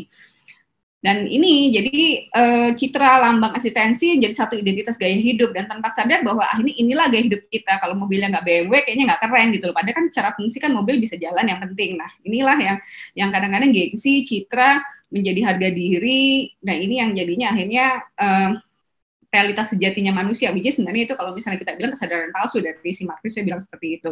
Reifikasi yang paling penting jadi kata kunci yang semuanya dimaterialkan, jadi segala sesuatu yang pokoknya kalau misalnya kita yang punya materi yang paling keren itu yang pasti orang sukses. Kalau yang punya mobilnya Jaguar atau mungkin yang bisa ke Paris itu mungkin yang paling oke gitu loh, padahal kan nggak juga gitu loh. Dan akhirnya ini kata-kata pariwisata hedonistik ini nih yang kesenangan semu dengan kepentingan kapitalisme ini yang malah menjadi membuat manusia merasa lahir kembali dan terlena menjadi bilang bahwa oke, aku keren gitu loh. Nah ini contoh pariwisata kapitalis hedonistik. Jadi dalam bahasa Veblen, conspicuous consumption, ya contohnya seperti ini. Mereka sebenarnya mencari kesenangan semu, tapi setelah ini what next gitu loh. Dan ini yang banyak terjadi sekarang, dan akhirnya konsekuensinya manusia jatuh pada pragmatisme itu sendiri, dibuat sistem oleh kapitalis, jadi masyarakat ini teralienasi lagi gitu loh. Dan ya tadi kesadaran palsu lagi yang dibuat. Terus kalau kita lihat pariwisata massal nih juga pemikiran satu dimensi. Ini ini saya ngambil dulu waktu karena studinya saya udah lama banget ya. Tapi kalau misalnya dibilang kadang-kadang ini dijual murah. Padahal Pulau Sempu ini mungkin yang teman-teman yang di Malang. Awalnya kan sebenarnya kan ini konservasi banget gitu loh, harusnya kan nggak boleh, daya dukung segala macam, walaupun mungkin teman-teman BKSDA dulu bilang oke, nggak apa-apa, yang penting masyarakatnya sadar. Lah kenyataannya nggak sadar-sadar gitu loh, malah jadi komersialisasi dari pebisnis ini nggak mikirin nih daya dukung, nggak mikirin alam, yang penting adalah cuan gitu kasarnya kan, tapi dalam praktiknya akhirnya rusak gitu loh. Ini yang banyak terjadi, jadi malah jadi ya itu harusnya nggak seperti itu menjadi seperti itu. Selain itu ada dampak ekologis, tapi juga ada dampak transaksional dalam budaya, ini yang bahaya nih, komodifikasi.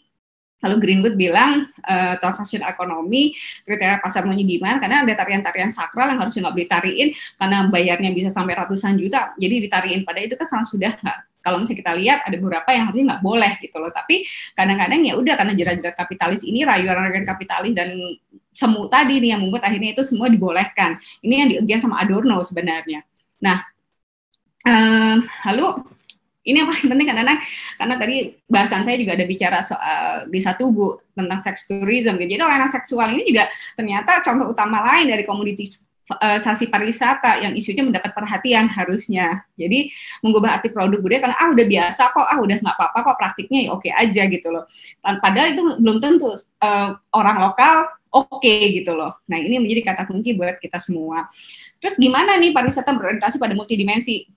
Kalau kita lihat pariwisata diidentikan dengan hedonistik, tapi sebenarnya benar nggak sih kacamata Anies Marcuse melihat pariwisata dengan adanya otomatisasi teknologi menyusup sistem atau membawain masyarakat menjadi manusia satu dimensi? Sebenarnya benar nggak sih masyarakat tersebut sudah merupakan satu keseluruhan yang sebenarnya tertutup? Sebenarnya kan nggak juga, kan ada saya misalnya yang mungkin agak karena udah tahu Marcuse kali ya, jadi akhirnya saya terlempar tuh dari sistem kapitalis itu sendiri, dan Marcuse sendiri tanpa sadar bahwa dia sebenarnya kan melemparkan dirinya gitu loh. Jadi sebenarnya masih ada nih, masih bisa diselamatin kok untuk kita menjadi manusia multidimensi, nggak semuanya terjerat dalam kapitalis semua gitu loh, dalam seluruh manusia di dunia ini.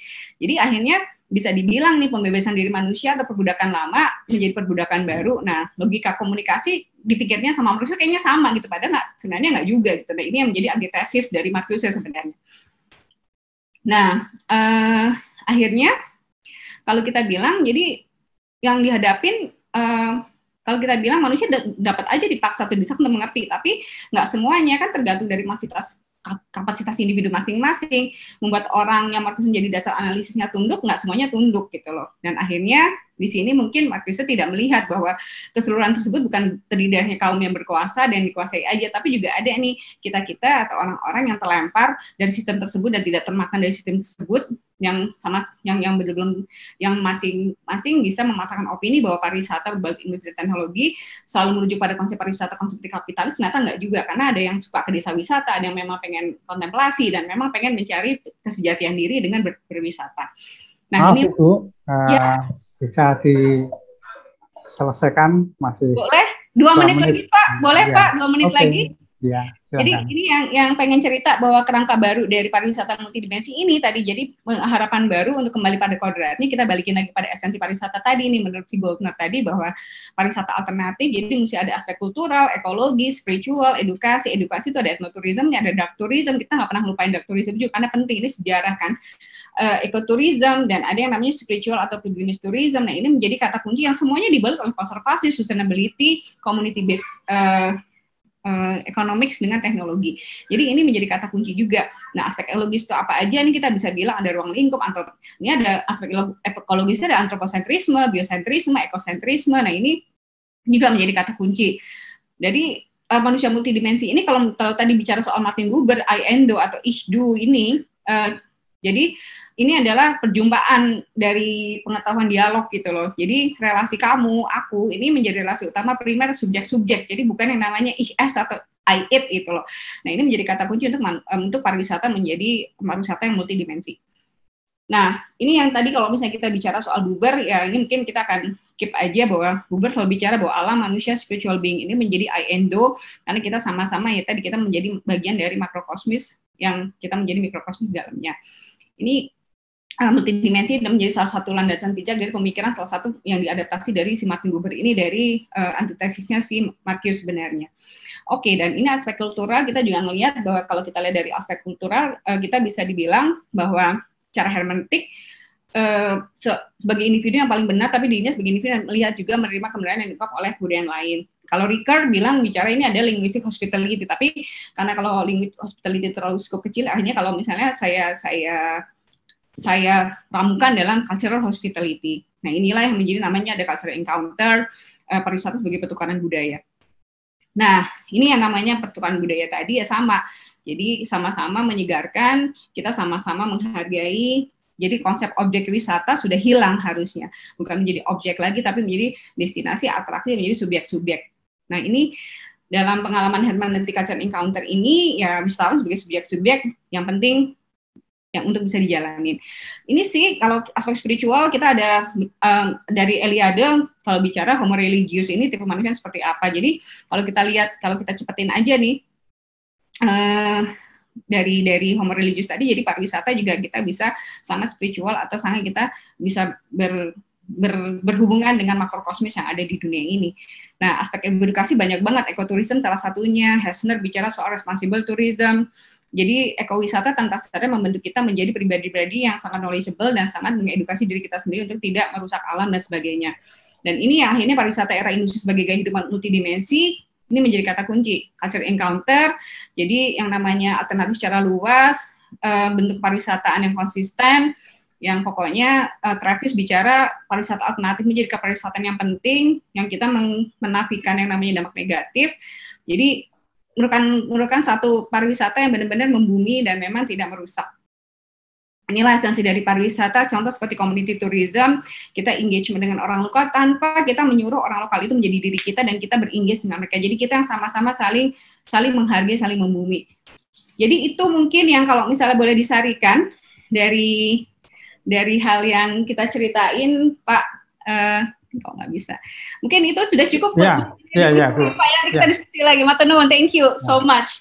Terima kasih banyak, luar biasa ini apa yang disampaikan Bu Ria. Pertama tentang bagaimana para filsuf Jerman khususnya dari Frankfurt berpikir tentang kebudayaan, tentang seni dan tentang kehidupan.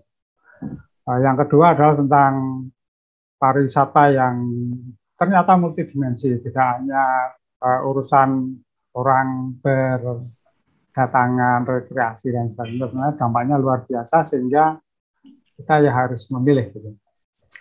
Tentang filsafat saya kira orang Indonesia itu paling pintar berfilsafat sehingga kalau dikatakan ini berat ya berat, tapi sebenarnya nggak berat banget lah. Berat banget sih. Para filsuf selalu bertanya kita hidup tuh mau apa dan untuk apa gitu. Orang Indonesia pandai sekali gitu. Hanya dengan satu kalimat, urip kuwi mampir ngombe gitu ya. Hidup itu mampir minum saja. Cuma masalahnya kan minumnya apa gitu.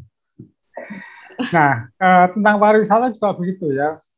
Mengelola pariwisata itu saya membayangkan dengan teori dari psikoanalisis gitu seperti orang naik sepeda itu. Orang naik sepeda itu kan bukan bagaimana kita belajar dan mempelajari sepeda, tapi bagaimana sepeda itu minta dijalankan. Jadi kita mengikuti alur pemikiran si sepeda.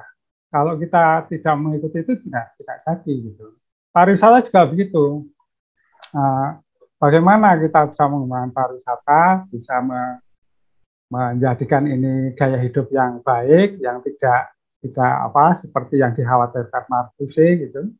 Ya kita harus tahu pariwisata, apa yang diminta pariwisata itu gitu.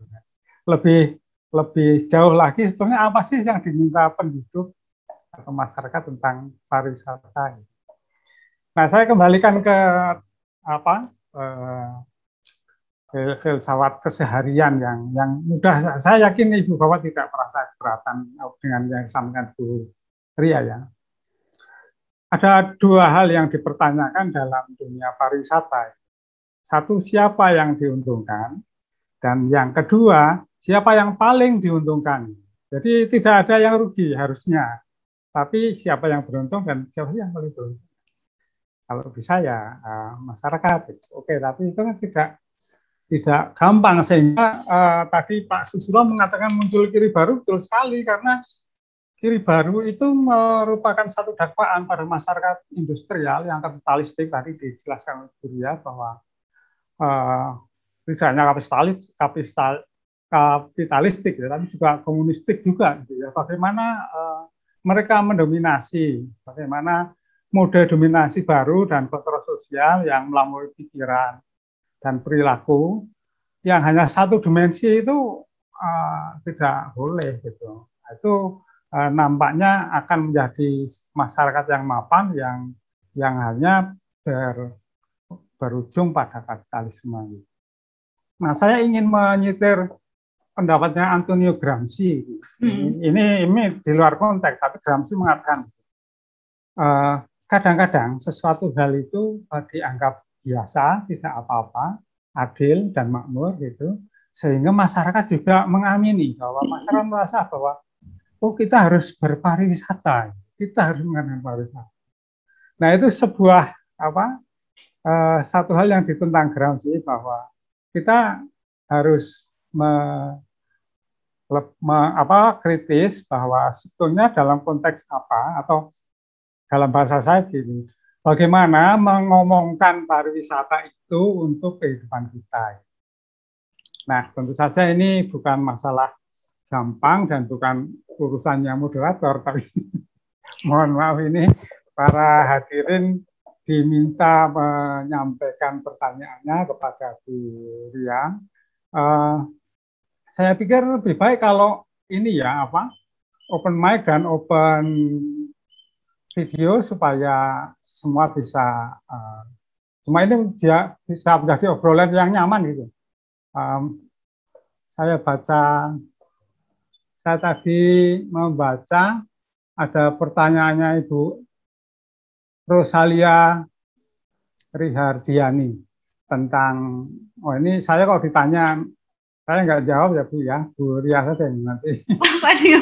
Loh nggak apa-apa, kalau misalnya Pak Priyo kan jagoannya juga boleh loh, kita diskusi. Silakan Bu Rosalia, dibuka mic-nya. Iya, terima kasih Pak Priyo. Ini saya mohon maaf karena juga colek-colek pemandu ini. Bu Fitria. Jadi saya ini bagian mana saya yang pragmatis sebenarnya, dan tertarik sekali ketika mendengarkan tadi Bu Fitria bercerita, karena beberapa waktu lalu kami sempat jalan ke satu kota yang dicanangkan sebagai kota cagar budaya gitu ya. Kemudian diskusi dengan penduduk sekitar itu cukup menggelisahkan saya, terutama itu karena kok semua berubah ya, manusia, anak-anak mudanya itu kemudian dilatih untuk menjadi pemandu wisata ya, pemandu wisata gitu, dengan sementara sebenarnya kota itu punya kekuatan yang lebih kalau kita cerita masa lalunya. Masa lalu kotanya itu luar biasa orang-orangnya, tapi oleh brand pariwisata supaya cepat menurut saya supaya cepat sembuh ini kota menjadi lebih hidup, maka ya sudahlah pakai pariwisata. Menurut saya sih begitu. Itu bagaimana menurut Bu Fitria? Karena ya saya miris sih ke depan semua anak muda hanya jadi pemandu wisata, jangan-jangan. Satu, yang kedua, ini menurut saya sih ya, bahwa pariwisata itu buatan manusia banget. Kalau lihat sebuah sekarang ini yang lagi ngetren tuh kan kalau swafoto di bukit-bukit, di gunung-gunung ya. Ketika manusia dengan serakah itu masuk ke dalamnya, di gunung, di laut, semua itu dimasukin gitu. Hanya untuk foto gitu. Nah, kemudian yang saya lihat justru bahwa manusia di sekitarnya, penduduk yang tadinya bertani, kemudian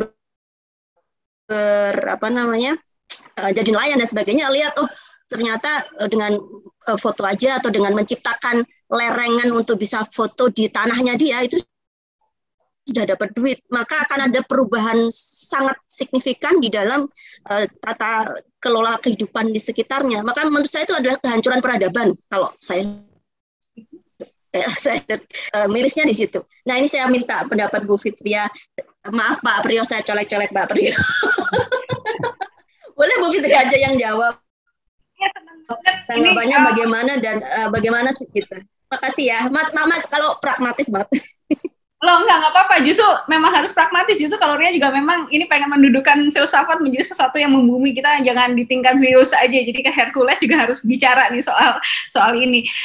Ria senang banget di saat kita diskusi soal ini, karena terus terang memang agak sedikit miris ya kalau Mbak bilang tuh sembuh gitu loh. Atau jadi kayaknya sakit ya, sebenarnya bukan itu sebenarnya. Jadi ini sebenarnya kalau kita lihat, sebenarnya kan itu kapitalis aja terjebak dengan teknokratis kapitalisme kan, sebenarnya ada power yang bicara soal itu gitu kalau misalnya kita hubungin. Dan sebenarnya kalau saya bilang sih sebenarnya memang yang diedukasi itu sebenarnya bukan masyarakatnya, harusnya ini kita bicara kepada penguasa gitu loh. Dan penguasa-penguasa ini yang kadang-kadang tuh mungkin ya ayo mulanya kalau dia bilang mungkin mesti ada belalak sampai belalak 100 gitu untuk bisa mengedukasi yang namanya. Ini berharapnya tuh kalau yang bisa datang itu atau bisa mendengarkan ini nggak tahu kita gimana ya cara viralin supaya bisa membelalakan para penguasa-penguasa ini loh. Jadi karena kan sistem itu kan yang ngebuat kan sebenarnya kan penguasa itu sendiri gitu loh. Dan yang saya pikir tuh agak sedihnya pariwisata itu kan sebenarnya bukan sebagai tujuan harusnya kan.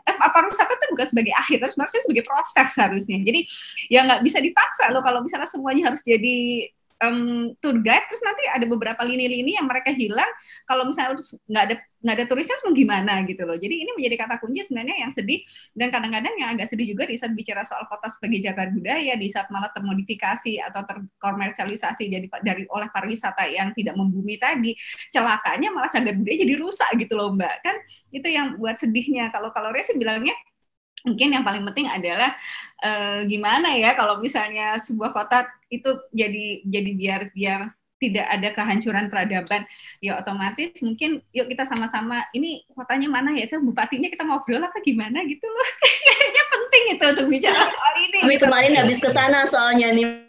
Jadi iya tanya Pak Priyo sama Pak Susilo. Jadi harusnya mungkin bicara itu dulu, maksudnya sharing bareng-bareng atau kita ambil jalan tengah deh. Kalau misalnya kan kita bisa ngambil jalan tengah apa yang mesti, nggak semuanya. Kalau Ria selalu bilang gini, Ria orang pariwisata, tapi nggak semuanya tuh juga harus jadi pariwisata loh. Orang kalau mau kayak misalnya ada orang boleh bebas menikah dan tidak menikah, ya sama ada orang juga boleh mau jadi tempat jadi pariwisata atau enggak, ya nggak boleh dipaksa dong harusnya.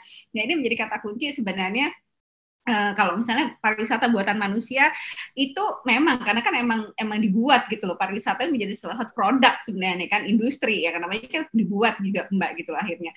Tapi intinya kalau saya bilang sih sebenarnya yang paling penting adalah satu, ini kan kalau budaya Indonesia tuh budaya latah, tetangga buat selfie yang hati-hati, tetangga sebelahnya buat hati-hati lagi, Mbak, ya kreatif sedikit gitu loh kan harusnya.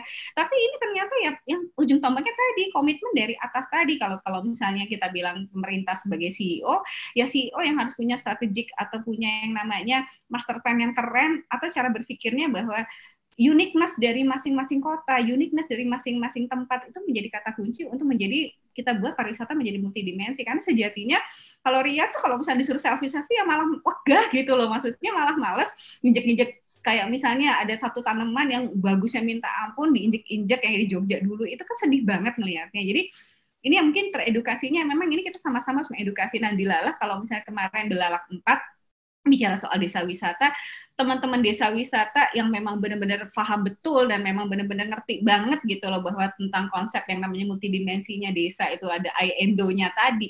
itu mereka sudah sangat concern dengan itu. Celakanya kalau yang dibuat itu loh yang agak mengkhawatirkan, dan ini yang mungkin kita perlu edukasi, dan seru banget nih kalau ada belalak-belalak yang lain. Mungkin nanti Pak Susilo mohon izin, mungkin yang diundang mungkin nanti boleh dari penguasa-penguasa Pak. Oke, ya. Boleh. Ya, saya kira cukup jelas ya, Bu Emma. Namanya Bu Rosalia, tapi panggilannya. Iya, Pak. Nah, bisa dilanjutkan di luar nanti. Masih ada 3 pertanyaan dari Pak Hanson Kusuma dari ITB. Silahkan Pak Hanson dibuka open mic dan open kameranya. Halo. Saya sudah nggak bisa ini nih. Oke, ya. Bacakan aja Pak. Ya. Oke. Izin bertanya, apakah pemikiran utama Herbert Marcuse nomor 1, 2, dan 3-nya? Itu saja Bu, pertanyaan Pak Hanson. Ini Pak Hanson ya? Pak Hanson dari ITB. Lama ya. Kalau misalnya kalau Ria yang Marcuse, kalau buat Ria itu menariknya adalah pemikiran Marcuse. Kalau Ria bilang ya, kalau 3 hal pemikiran kritisnya Marcuse itu, Ria selalu bilang ada yang namanya technological society, one dimensional, dengan eros and civilization. Which is kalau Ria selalu bilang ya one dimensional man, kita bilang bahwa manusia terkurung dalam, sebenarnya itu nyambung gitu loh. Jadi tentang eros and civilization, tentang jerat-jerat kapitalis dari Marxis, Hegel. Kalau misalnya bicara soal yang namanya teknologi society, ya itu tadi bahwa teknologi itu mengungkung, jadi mendrive yang namanya dengan adanya teknologi, masyarakat ini terdrive menjadi satu sistem yang dijerat oleh kapitalis. Jadi kapitalis dengan teknologi kalau dikawinin itu, kalau misalnya dikawininnya juga benar-benar sama seimannya, mereka itu benar-benar yang merusak banget gitu loh. Dan akhirnya membentuk satu dimensi ini. Itu sih kalau yang Ria lihat pemikiran-pemikiran yang Marcuse yang buat Ria ternyata bisa masuk nanti akhirnya. Pemikiran kritis itu bisa masuk kepada yang namanya jadi feminisme, bisa bicara soal yang dekonstruksi, jadi struktural itu juga mungkin dari situ juga pada akhirnya. Kalau Ria sih melihatnya ke sana gitu, karena kan memang dominasi teori kritis ini yang pemikiran-pemikiran Marcuse tadi yang kalau Ria lihat yang menarik di situ sih, Mas Hanson. Ya, mungkin itu sih yang atau mungkin Pak Priyo nih boleh nih kalau misalnya mungkin mau lebih dijabarin lagi. Karena kalau Ria melihatnya secara pragmatis banget. Hanya pengennya sih ngeliat menjejakannya ke dalam konsep kepariwisataannya seperti apa yang Ria bahas saat ini gitu Mas Hanson. Tapi kalau memang kita mau diskusi, ayo kita jawab Ria aja yuk. Iya. Baik, terima kasih Bu. Pertanyaan berikutnya dari Pak Iwayan Suyatnya. Silahkan Pak Wayan. Terima kasih Pak Priyo. Mungkin saya nggak bisa open cam karena lagi di jalan Pak Priyo.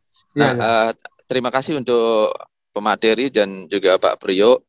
Nah, saya sebenarnya tertarik dengan dengan konteks pemikiran Mazhab Frankfurt gitu. Jadi pada generasi awal dari Adorno, Horkheimer, kemudian Marcuse sama Erich Fromm gitu.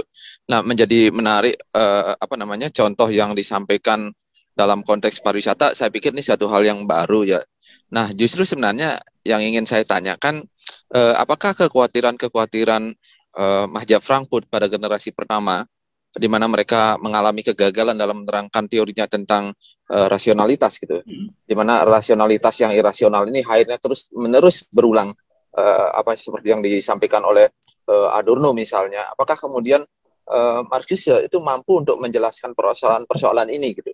Nah, kalau kita lihat, jika kita lihat kapitalisme berlanjut tersebut, kekhawatiran seperti apa sih yang sebenarnya yang dikhawatirkan oleh Marcuse dalam hal ini? Itu pertama. Kemudian yang kedua, kira-kira bagaimana solusi yang diberikan oleh Herbert Marcuse terkait dengan persoalan ini?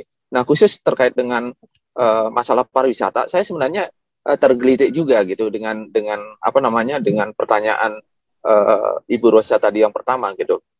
Ya, justru sebenarnya hampir di tempat saya, mungkin di Bali ataupun di Malang misalnya gitu, hampir segala sesuatu tentang pembangunan pedesaan saat ini kan diarahkan ke pembangunan pariwisata, khususnya ekowisata dan sebagainya gitu. Termasuk saya harus mengkritik juga kolega-kolega saya di Universitas Brawijaya yang semua kajian-kajian doktoral mengabdinya itu mengarah kepada kajian pembangunan pariwisata begitu gitu.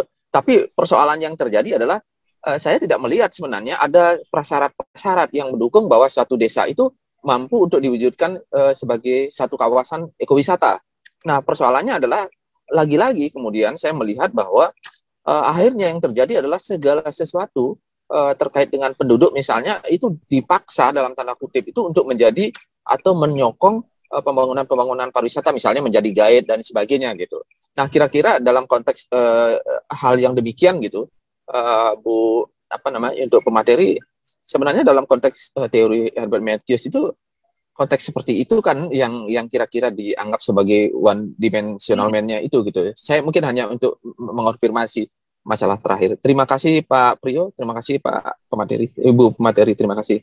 Ya, terima kasih. Silahkan Bu, langsung saja. Ya, Pak Wayan, matur nuwun, matur suksma. Ya, ini keren banget gitu loh. Maksudnya, ya sama sih, setuju banget bahwa kalau misalnya dibilang tadi, kalau misalnya kekhawatiran dari ya masyarakat industri, pokoknya dari generasi pertama Adorno Horkheimer dengan Marcuse sekarang juga sebenarnya tetap berlangsung sih. Kalau kita lihat juga itu nggak tanpa sadar bahwa hampir kalau Ray bilang sih 80% kita juga masih terjebak dari manusia satu dimensi. Coba pertanyaan dari sini, siapa yang bisa meninggalkan handphone? Nggak ada kan? Jadi kita menjadi budak teknologi banget gitu, jadi teknologi society banget tanpa sadar dan diperbudak oleh sistem kapitalis yang tadi malah kadang-kadang kalau kita bilang Adorno bilang ya estetika tadi itu jadi dia bilang ya culture pop atau yang namanya yang low culture itu buat dia tuh menjadi sesuatu yang kayaknya benar-benar kayaknya enggak banget gitu, dan ternyata kan di pariwisata sekarang juga ada yang dilakukan seperti itu. Nah ini sebenarnya tugasnya kita sih sebenarnya kalau Ray bilang sih mungkin komunitas yang kita yang harus bergerak gitu loh, karena kecuali ada kesadaran penuh. Tadi kan memang kata-katanya kan ada kesadaran, bukan kesadaran palsu ya yang terjebak dengan sistem dari atas ke bawah gitu. Tapi memang harus ada dobrakan kesadaran dari penguasa, dari komunitas semua lini untuk bicara bahwa kita mau mendobrak itu. Dan kalau misalnya kita balik lagi ke dalam desa wisata segala macam, sebenarnya memang sayangnya kita tuh benar-benar kayak terstandarisasi gitu, harus semuanya desa wisata. Padahal sebenarnya nggak juga. Waktu itu saya pernah ke Bali. Pas waktu saya ke sana, saya dapat dari dinas pariwisata nih bahwa desa ini sebenarnya bisa jadi satu calon pemenang untuk desa wisata. Saya datang ke sana dimarah-marahin karena dibilang saya nggak mau jadi desa wisata. Nah, itu menjadi buat saya keren. Bukannya saya malah kesel, malah saya bilang keren bahwa dan ternyata mereka paham betul bahwa itu yang namanya kesadaran, bukan kesadaran palsu yang mereka punya. Mereka bahwa memang ya saya nggak mau jadi desa wisata karena desa saya bukan desa wisata. Dan ini yang menjadi kata kunci sebenarnya kita sama-sama harus bergerak. Karena ternyata memang banyak banget yang malah kita didak menjadi satu dimensi tadi, entah desa wisata yang berpikir jadi satu dimensi, masyarakat jadi satu dimensi, dan kadang-kadang individualnya tanpa sadar menjadi satu dimensi juga gitu loh. Jadi kalau Resi setuju banget tadi, tapi memang kalau dibilang bahwa kekhawatiran sekarang tuh masih ada nggak sih kapitalis yang seperti ini? Lah orang kita sistem sekarang kita dijerak itu kok malah banyak sekarang orang-orang juga yang malah udah nyaman. Kalau misalnya boleh analogi konser The Matrix gitu, film The Matrix ya itulah. 90% kan orang-orang kan nggak mau jadi Neo gitu loh.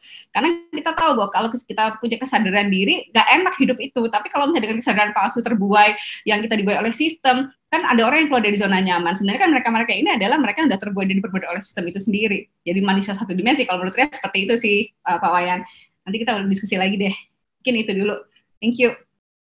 Begitu Pak Wayan. Terima kasih Pak Priyo. Saya menyimak. Ya. Nanti saya mungkin perlu kontak juga dengan Bu Ria karena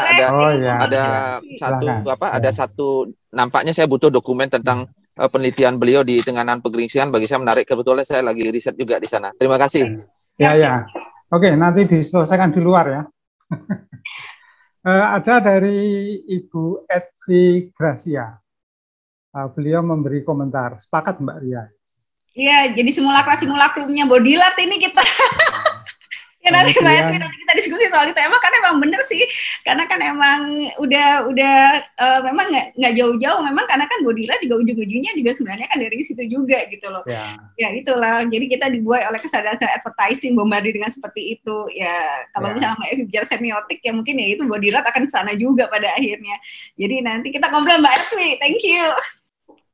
Kemudian dari Ibu Yunita, yang sulit itu membuat pihak penguasa atau Pemda untuk sadar posisi pariwisata dan pemahamannya.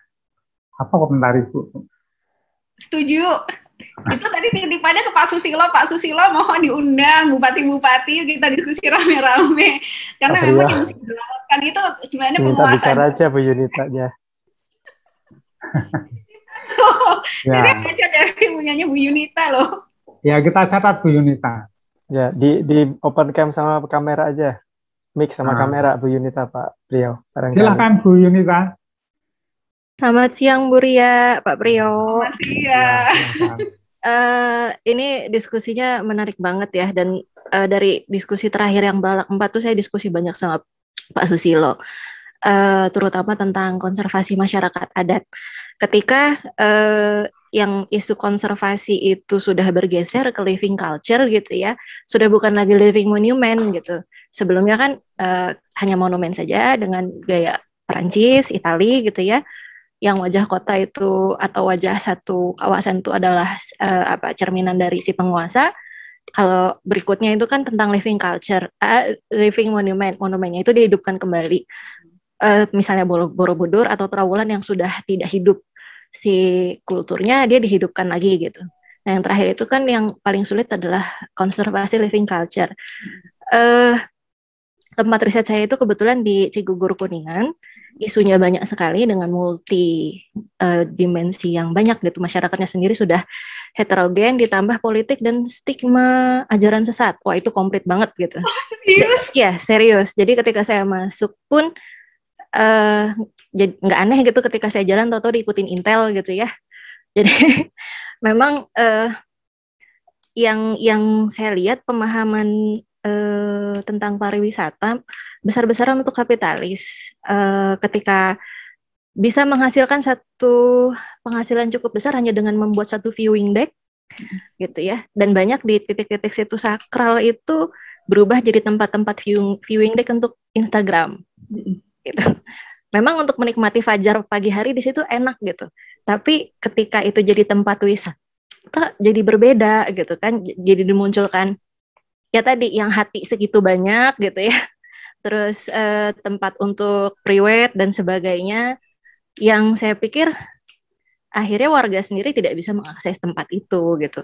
Contoh ada satu curug yang dulu karena saya peneliti posisinya kan saya tidak berwisata gitu ya, diajak jalan sama warga ke satu tempat wisata air hangat yang hanya 30 menit kita tempuh jalan kaki lewatin sawah gitu. Nah, kemudian sekarang itu tidak bisa diakses warga. Hal yang sedih lagi itu kerusakan lingkungan karena banyak warung-warung yang menjual Indomie, pop mie, teh gelas. Begitu hujan, itu semua sampahnya sampai ke bawah. Gitu. Itu terungkap ketika ada satu ritual besar, kan biasanya mereka sebelum melakukan satu arak-arakan, manggil hujan, memang untuk membersihkan jalan supaya dingin, baru mereka melakukan arak-arakan. Begitu hujan besar, itu sampah sampai semua ke area di mana ritual itu mau digelar. Akhirnya warga adat bebersih gitu. Di titik itu saya sempat bilang ke mereka, kenapa tidak dengan konsep yang lebih eco-friendly misalnya wisatanya. Akhirnya mereka bilang, Bu, Ibu aja yang bikin channel YouTube bagaimana seharusnya berwisata ke desa dan ke tempat yang cagar alam, cagar budaya. Saya ketawa juga gitu, tapi ya itu ketika mereka berusaha menjadikan ritual komunalnya sebagai bagian dari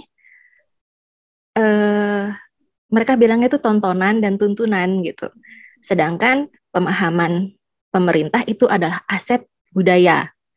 Jadi ketika bicara kata aset itu hati-hati sekali. Serentakun itu digelar menarik banyak orang, tapi jadi perebutan karena dalam pandangan pemerintah daerah, pihak komunitas menerima banyak uang untuk itu, sedangkan komunitas itu uyuhan banyak uang untuk mengundang orang, karena buat mereka itu pesta syukuran gitu ya. Pesta syukuran ini beda dengan pesta sekarang gitu. Itu hajat syukuran gitu. Ketika syukuran sebanyak mungkin orang menerima berkah dari hasil panen mereka. Artinya makan gratis, tidur gratis. Kalau tahu diri mau ngasih uang seikhlasnya, mereka tidak akan menarif gitu. Misalnya mengganti uang laundry, spray tempat mereka tidur atau apa, itu tidak konsensus saja, tidak ada rate resmi gitu. Sedangkan ketika program pariwisata itu dijadikan industri, itu kan jadi rate resmi gitu. Mungkin juga di sini kalau ada yang mahasiswa Unpar atau dosen Unpar tahu bahwa Unpar banyak melakukan homestay di sana. ketika homestay itu bersama akademisi itu jelas gitu ya.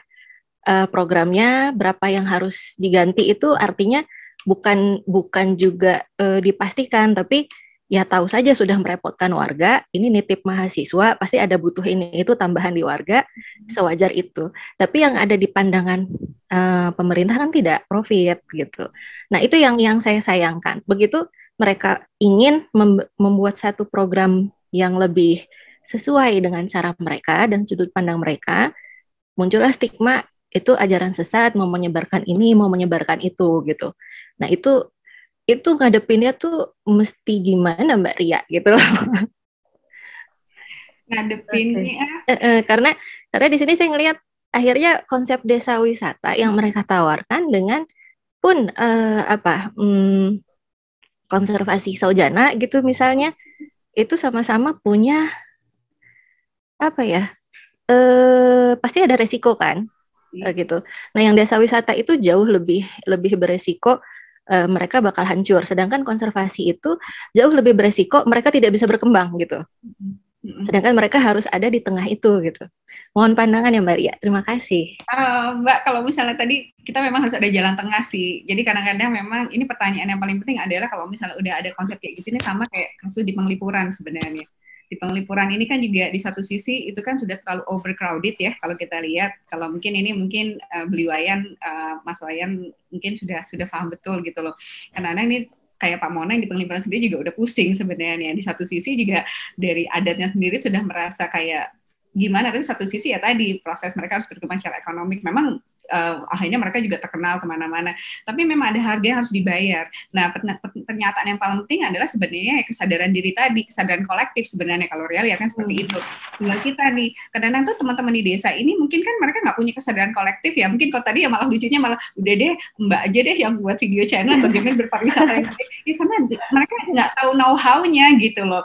Jadi kadang-kadang mungkin ini Ria selalu nih menggaungkan nih kepada teman-teman semua yang sayang sama bumi ini, sama negara ini, sama budaya kita, ya yuk sama-sama kita memang harus mengedukasi kalau memang mereka belum teredukasi.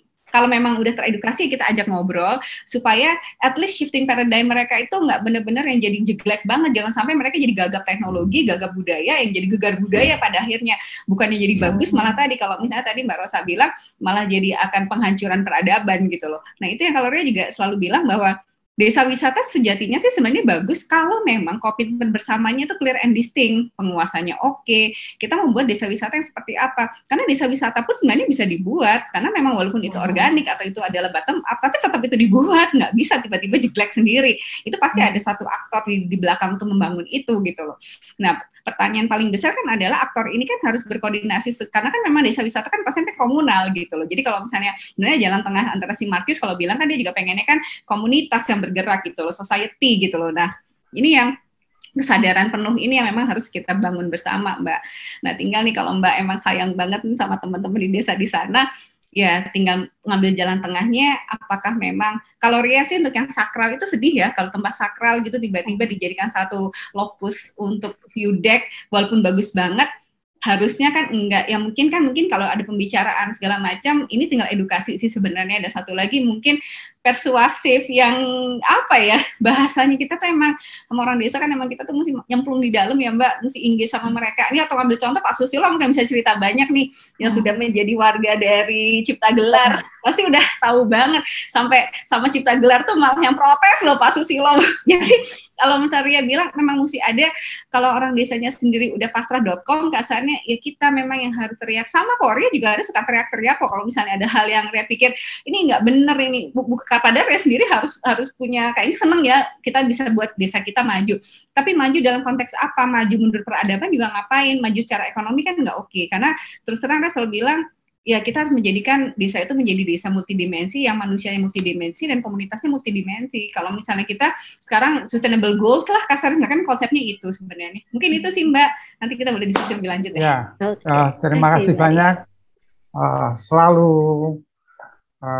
sana kemari ya yang kita butuhkan. Baik. Kemudian ada Pak Arief Swasono. Silahkan menyampaikan, singkat saja Pak, waktunya sudah mepet. Halo Pak Arief. Ya, halo. Oke. Maaf, ini di tengah jalan, jadi agak susah. Ya. Ini saya dengan bahasa yang sampaikan tadi itu istilahnya mengingatkan kembali 10 tahun yang lalu. Saat saya masih kuliah nih. Ini saya kan praktisi. Dan kebetulan memang saya saat terakhir tahun kemarin ini dapat kerjasama dengan pemerintah untuk menangani rencana pengembangan di Maros dan Tondano. Ya. Nah, kalau kita perhatikan, ini dua daerah ini kan memiliki keunikan yang cukup ya menarik sekali ya. Kalau dikatakan sebagai salah satu fenomena alam itu juga salah satu keindahan yang terbaik di dunia menurut saya. Namun ya permasalahan utamanya ini kembali lagi tadi ada dialektika antara masyarakat, budaya, pemerintah yang menurut saya ya tidak saling sinkron ini. Kalau pemerintah saya menganggapnya, saya melihat ini kan sebagai aset ya. Pemerintah menganggapnya sebagai aset ekonomi sehingga basisnya mesti ke kapital ya. Bagaimana ini harus menguntungkan dan segala macamnya. Sedangkan di sisi yang lain masyarakat ini masih tidak tahu menahu apa-apa gitu. Daerahnya ini menurut mereka ini adalah tempat leluhur mereka, jadi mereka hidup dengan apa adanya mereka, menikmati hidup dengan apa adanya mereka. Kemudian ada tamu atau pelancong datang, ya senang-senang aja.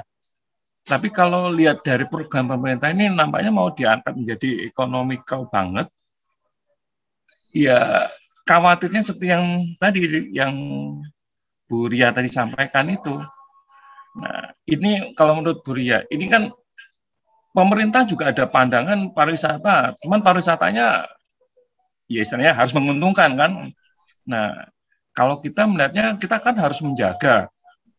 Nah, ini untuk mengawinkan antara keduanya ini apakah memungkinkan ataukah mungkin ada solusi yang lebih menarik lain gitu yang perlu kita bawakan ke mereka, karena maksudnya biar enggak semua yang menarik dijual, semua menarik dijual. Itu yang saya kasihan tuh lihat yang di Nusa Tenggara Timur itu yang Labuan Bajo awalnya sangat indah, tapi setelah ditangani dan ya mohon maaf ada tambahan infrastruktur sana sini bukannya semakin menarik malah semakin lokalitasnya itu hilang gitu, orientasinya ke semata. Mungkin itu ya pengintan saya. Makasih Pak Arief. Ria senang banget sama setuju sebenarnya. Jadi kalau misalnya kita diskusi soal ini, apa ya? Kalau kita bilang memang bisa diambil jalan tengah. Kalau Ria bilang sih mungkin Pak. Tapi memang komitmennya kita harus ada pakai ekonominya kerakyatan atau komunal gitu. Kalau Ria bilang sih pariwisata nggak bisa ya kalau misalnya dimonopoli dengan kapitalis sendiri. Memang itu nanti jadinya yang merasakan bukan masyarakat sekitar. Kalau misalnya pariwisata harus memberikan multiplier effect yang segala macam itu nggak akan dapat gitu kasarnya. Jadi sebenarnya bisa diambil jalan tengah, tapi mesti ada komitmen bersama dari semua lini gitu komunitas. Jadi kalau misalnya ada orang bilang pentahelix, ya pentahelixnya jalan. Jadi akademisi juga kalau misalnya ada yang salah ya kita harus juga teriak gitu, entah pakai riset atau segala macam. Jadi ya syukur-syukur dibaca atau didengar, atau kalau misalnya itu ternyata menjadi kajian yang menarik, itu kan menarik juga gitu loh. Kalau Ria sih, terus media juga sebenarnya kita bisa pakai media sih. Kalau misalnya kayak tadi kasusnya Mbak Yunita, terus Mbak Rosa gitu. Jadi sebenarnya kalau misalnya kasus-kasus gitu, kalau misalnya kita ke media juga, ini bisa apa ya, membelalakan pemikiran dari para penguasa bahwa sebenarnya ada yang salah gitu dengan konsep pariwisata yang dilakukan. Mungkin di tempat lain oke, tapi di tempat yang lain kan nggak sama juga. Nah ini menjadi kata-kata kunci yang menjadi kata yang penting sebenarnya kalau Ria pikir. Jadi kalau dibilang bisa, kalau Ria sih optimis bisa Pak, tapi memang kita harus ngambil jalan tengahnya ini yang harus kita inisiasikan, atau mungkin modelnya seperti apa. Sama kalau misalnya belajar dari Pak Susilo ya, cipta gelar itu bisa kalau mau, tapi ada jalan tengahnya ya, nggak harus masuk cipta gelarnya dulu, tapi kita buat satu ruang di awal dulu misalnya. Itu kan menjadi salah satu bahwa tetap bisa menikmati kearifan, tetap bisa belajar, tetap ada cultural encounter, tetap ada knowledge encounter juga, tapi tetap emang kita punya apa ya, punya cluster atau kita punya zoning sendiri yang memang kita harus prevent dulu gitu loh.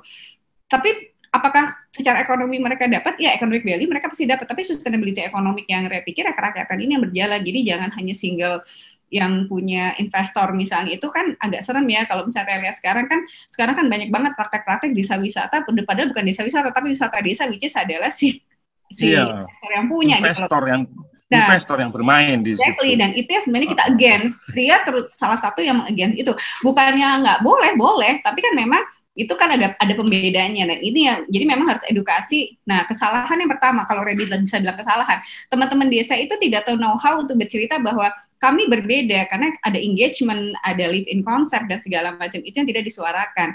Jadi memang kita perlu bersuara itu. Nah, kadang-kadang juga penguasa-penguasa sendiri juga nggak paham bedanya antara yang wisata desa, itu juga kadang-kadang mereka nggak paham, jadi semuanya geladrah gitu. Maksudnya gebiar uyah semua gitu loh. All in one. Dan itu yang menjadi mungkin penting yang kita bisa diskusiin nanti sebenarnya, Pak Arief. Iya, terima kasih. Terima kasih banyak, Bu Ria. Ya, terima kasih juga, Pak.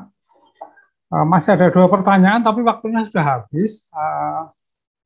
Apakah Ibu Ria bersedia menjawab di luar forum gitu ya? Boleh. Nanti ya. siap dari, ini. Ya, ada 2 pertanyaan dari Mas Alnino Utomo dan Pak Syarif Maulana gitu ya. Ini pertanyaannya banyak men-challenge Ibu soalnya. Jadi kalau disampaikan secara personal barangkali lebih bagus kan. Masalah kita adalah waktunya saja yang habis. Iya. Bagaimana itu? Padahal menarik tuh kalau misalnya tadi Mas Syarif Maulana ini menarik, nanti kita diskusi Mas. Iya, di ekologi aku masuk sebenarnya. Arnenais aku masukin loh. Sebenarnya kalau misalnya bicara di ekologi, aku ngambilnya Arnenais gitu. Dan itu sebenarnya turunan dari yang dibahas sekarang ini, luarannya ada di situ juga, ada satu pemikiran yang ngambil dari situ juga. Tapi karena waktunya nanti kita diskusi lebih intens kali ya. Nanti apa Ria share nomor telepon Ria aja ya biar bisa WA di sini ya. Oke ya, barangkali lebih bagus ya. Baik, Ibu, Bapak, dan adik-adik sekalian, mengingat waktu yang sudah mencapai batas, diskusi yang menarik ini terpaksa kita hentikan. Nanti Ibu Ria akan menjalin komunikasi dengan para penanya dan rekan-rekan semua yang ingin berdiskusi.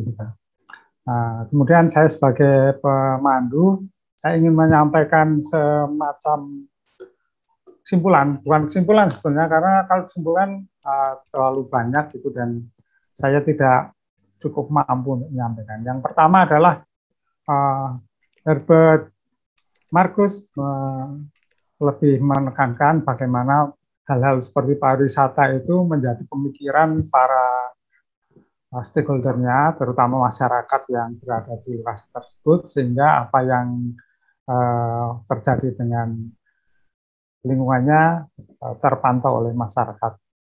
Kemudian Marcus juga menyampaikan gagasannya bagaimana supaya pemikiran cerdas itu bisa keluar sehingga tidak terhegemoni oleh subjek. Jadi subjek dan objek itu tidak saling menghegemoni, tapi bisa saling berkoneksi. Kemudian sepanjang diskusi ini juga disebutkan bahwa betapa pentingnya pariwisata untuk Indonesia. Di Indonesia jenisnya banyak dan levelnya juga bermacam-macam, sehingga memang perlu ditangani dengan baik. Seperti yang di Bali misalnya beda dengan yang di lain tempat karena memang tuntutannya berbeda. Kemudian ya intinya adalah bagaimana menyetarakan kepentingan, kebutuhan, hak dan kewajiban masyarakat setempat dengan wisatawan. Dan yang terakhir saya kira yang paling mendebarkan ini adalah bagaimana upaya kita untuk mencegah hancurnya sebuah peradaban karena penanganan peninggalan sejarah dan heritage yang kurang pada tempatnya. bagaimanapun juga kita sedang berproses, saya kira peran Ibu Ria sangat penting dan juga dan teman-teman tentunya untuk Pak Gus gitu, Pak Susilo gitu. Dengan demikian saya akhiri diskusi ini. Saya ucapkan terima kasih banyak dan kita akan bertemu lagi pada belalak 6. Untuk itu waktu saya kembalikan kepada, sebelum saya kembalikan kepada panitia, saya mohon 1-2 kata dari Bu Ria untuk menutup acara ini juga. Silakan Bu. Matur nuwun Pak Priyo, Bapak Ibu, apa ya, kalau Ria selalu bilang ngambil ya, yuk mari sama-sama kita menjadi manusia multidimensi yang mempunyai engagement spiritual, sosial, dan menjadi bagian dari mikrokosmis yang memang membumi dan benar-benar menjadi esensi manusia ciptaan Tuhan. Itu aja sih. Jadi kita harus bisa mempunyai kesadaran tidak palsu, sama-sama kita harus sadar diri dan membelalakan pikiran hati untuk menjadi manusia sejati. Matur nuwun. Oke, terima kasih banyak. Demikian waktu saya kembalikan ke Pak Susilo. Monggo Pak. Baik, terima kasih Pak Priyo, terima kasih Bu Ria. Jadi luar biasa sekali, sangat membelalakkan mata pengetahuan kita dalam diskusi pagi sampai siang hari ini. Ibarat seperti membaca cerita silat Kopingho gitu ya, melalui jurus Teki Ibeng, Bukai Siansu. Kita banyak menyerap pengetahuan yang disajikan oleh materi, moderator, dan juga audiens tadi gitu ya. Terima kasih kepada semuanya yang telah turut andil memperkaya khasanah pengetahuan kita. Karena waktu juga sudah mulai beringsut begitu, mendekati tenggat usai, sebelum kita berpisah, saya ingin menginformasikan acara untuk belalak ke-6 selanjutnya. Setelah belalak 5 kali ini, kami akan hibernasi dulu. Ya, kami akan hibernasi dulu sampai dengan usai Lebaran. Setelah pada belalak 5 kita bawa pada jelajah kiri baru, maka nanti rencananya pada belalak 6 kita akan saatnya untuk balik kanan. Jadi sekarang kiri baru, sekarang besoknya kita harus balik kanan gitu. Mungkin bisa ditampilkan untuk slide-nya. Jadi tema belalak ke-6 nanti adalah kisah kebangsaan Inggit Garnasih, membaca catatan sejarah samar. Jadi mungkin bisa dilihat di sana teasernya seperti itu. Jadi dalam suasana Lebaran dan bulan Syawal nanti kita tidak akan serius mendiskusikan untuk saat itu ya, serius mendiskusikan materi sampai mengenyitkan dahi gitu. Tetapi kita menggunakan konsep baru. Kita menyaksikan satu pertunjukan dan performance serta monolog gitu ya. Di situ oleh Teh Cici, dikenalnya sebagai Teh Cici atau nama panggungnya adalah Leli Mei dari Rumah Belajar Inggit Garnasih. Nanti kita akan diajak untuk mengelana dan memanggil kembali ingatan kolektif kita pada masa perjuangan Bapak dan Ibu bangsa kala itu. Ya, ada BK di situ, ada Bung Karno di situ. Acara nanti akan dipandu oleh Mas Rendra Bagus Pamungkas, atau lebih dikenal sebagai Wage, karena memang beliau adalah pemeran Wage dalam film kebangsaan berjudul Wage pula. Ya. Baik, demikian Ibu Bapak, kolega dan teman-teman mahasiswa yang saya hormati, terima kasih atas kehadirannya sampai dengan usai menjelang siang hari ini. Mohon maaf atas segala kekurangan dan khilaf. Semoga acara pagi ini bisa membawa kebermanfaatan buat kita semua. Amin. Dari saya cukup. Terima kasih. Assalamualaikum warahmatullahi wabarakatuh. Acara saya kembalikan kepada pembawa acara. Silahkan, Mbak Sekar. Baik, terima kasih banyak untuk Pak Susilo atas penutupan dari acara kita siang hari ini. Sampailah kita di penghujung acara. Terima kasih banyak pada Pak Susilo selaku host, Bapak Priyo selaku pemandu, dan Ibu Fitria selaku pemateri. Yang terutama terima kasih kepada peserta diskusi pada pagi hari ini yang telah mengikuti serangkaian acara dengan antusias. Semoga diskusi kita pada hari ini bisa turut memantik perkembangan yang terjadi di tanah air. Saya mewakili seluruh panitia penyelenggara, memohon maaf apabila ada kekurangan pada acara diskusi kita pada pagi hari ini. Terima kasih. Wassalamualaikum warahmatullahi wabarakatuh. Salam Om Swastiastu, Namo Buddhaya, salam kebajikan, salam sejahtera untuk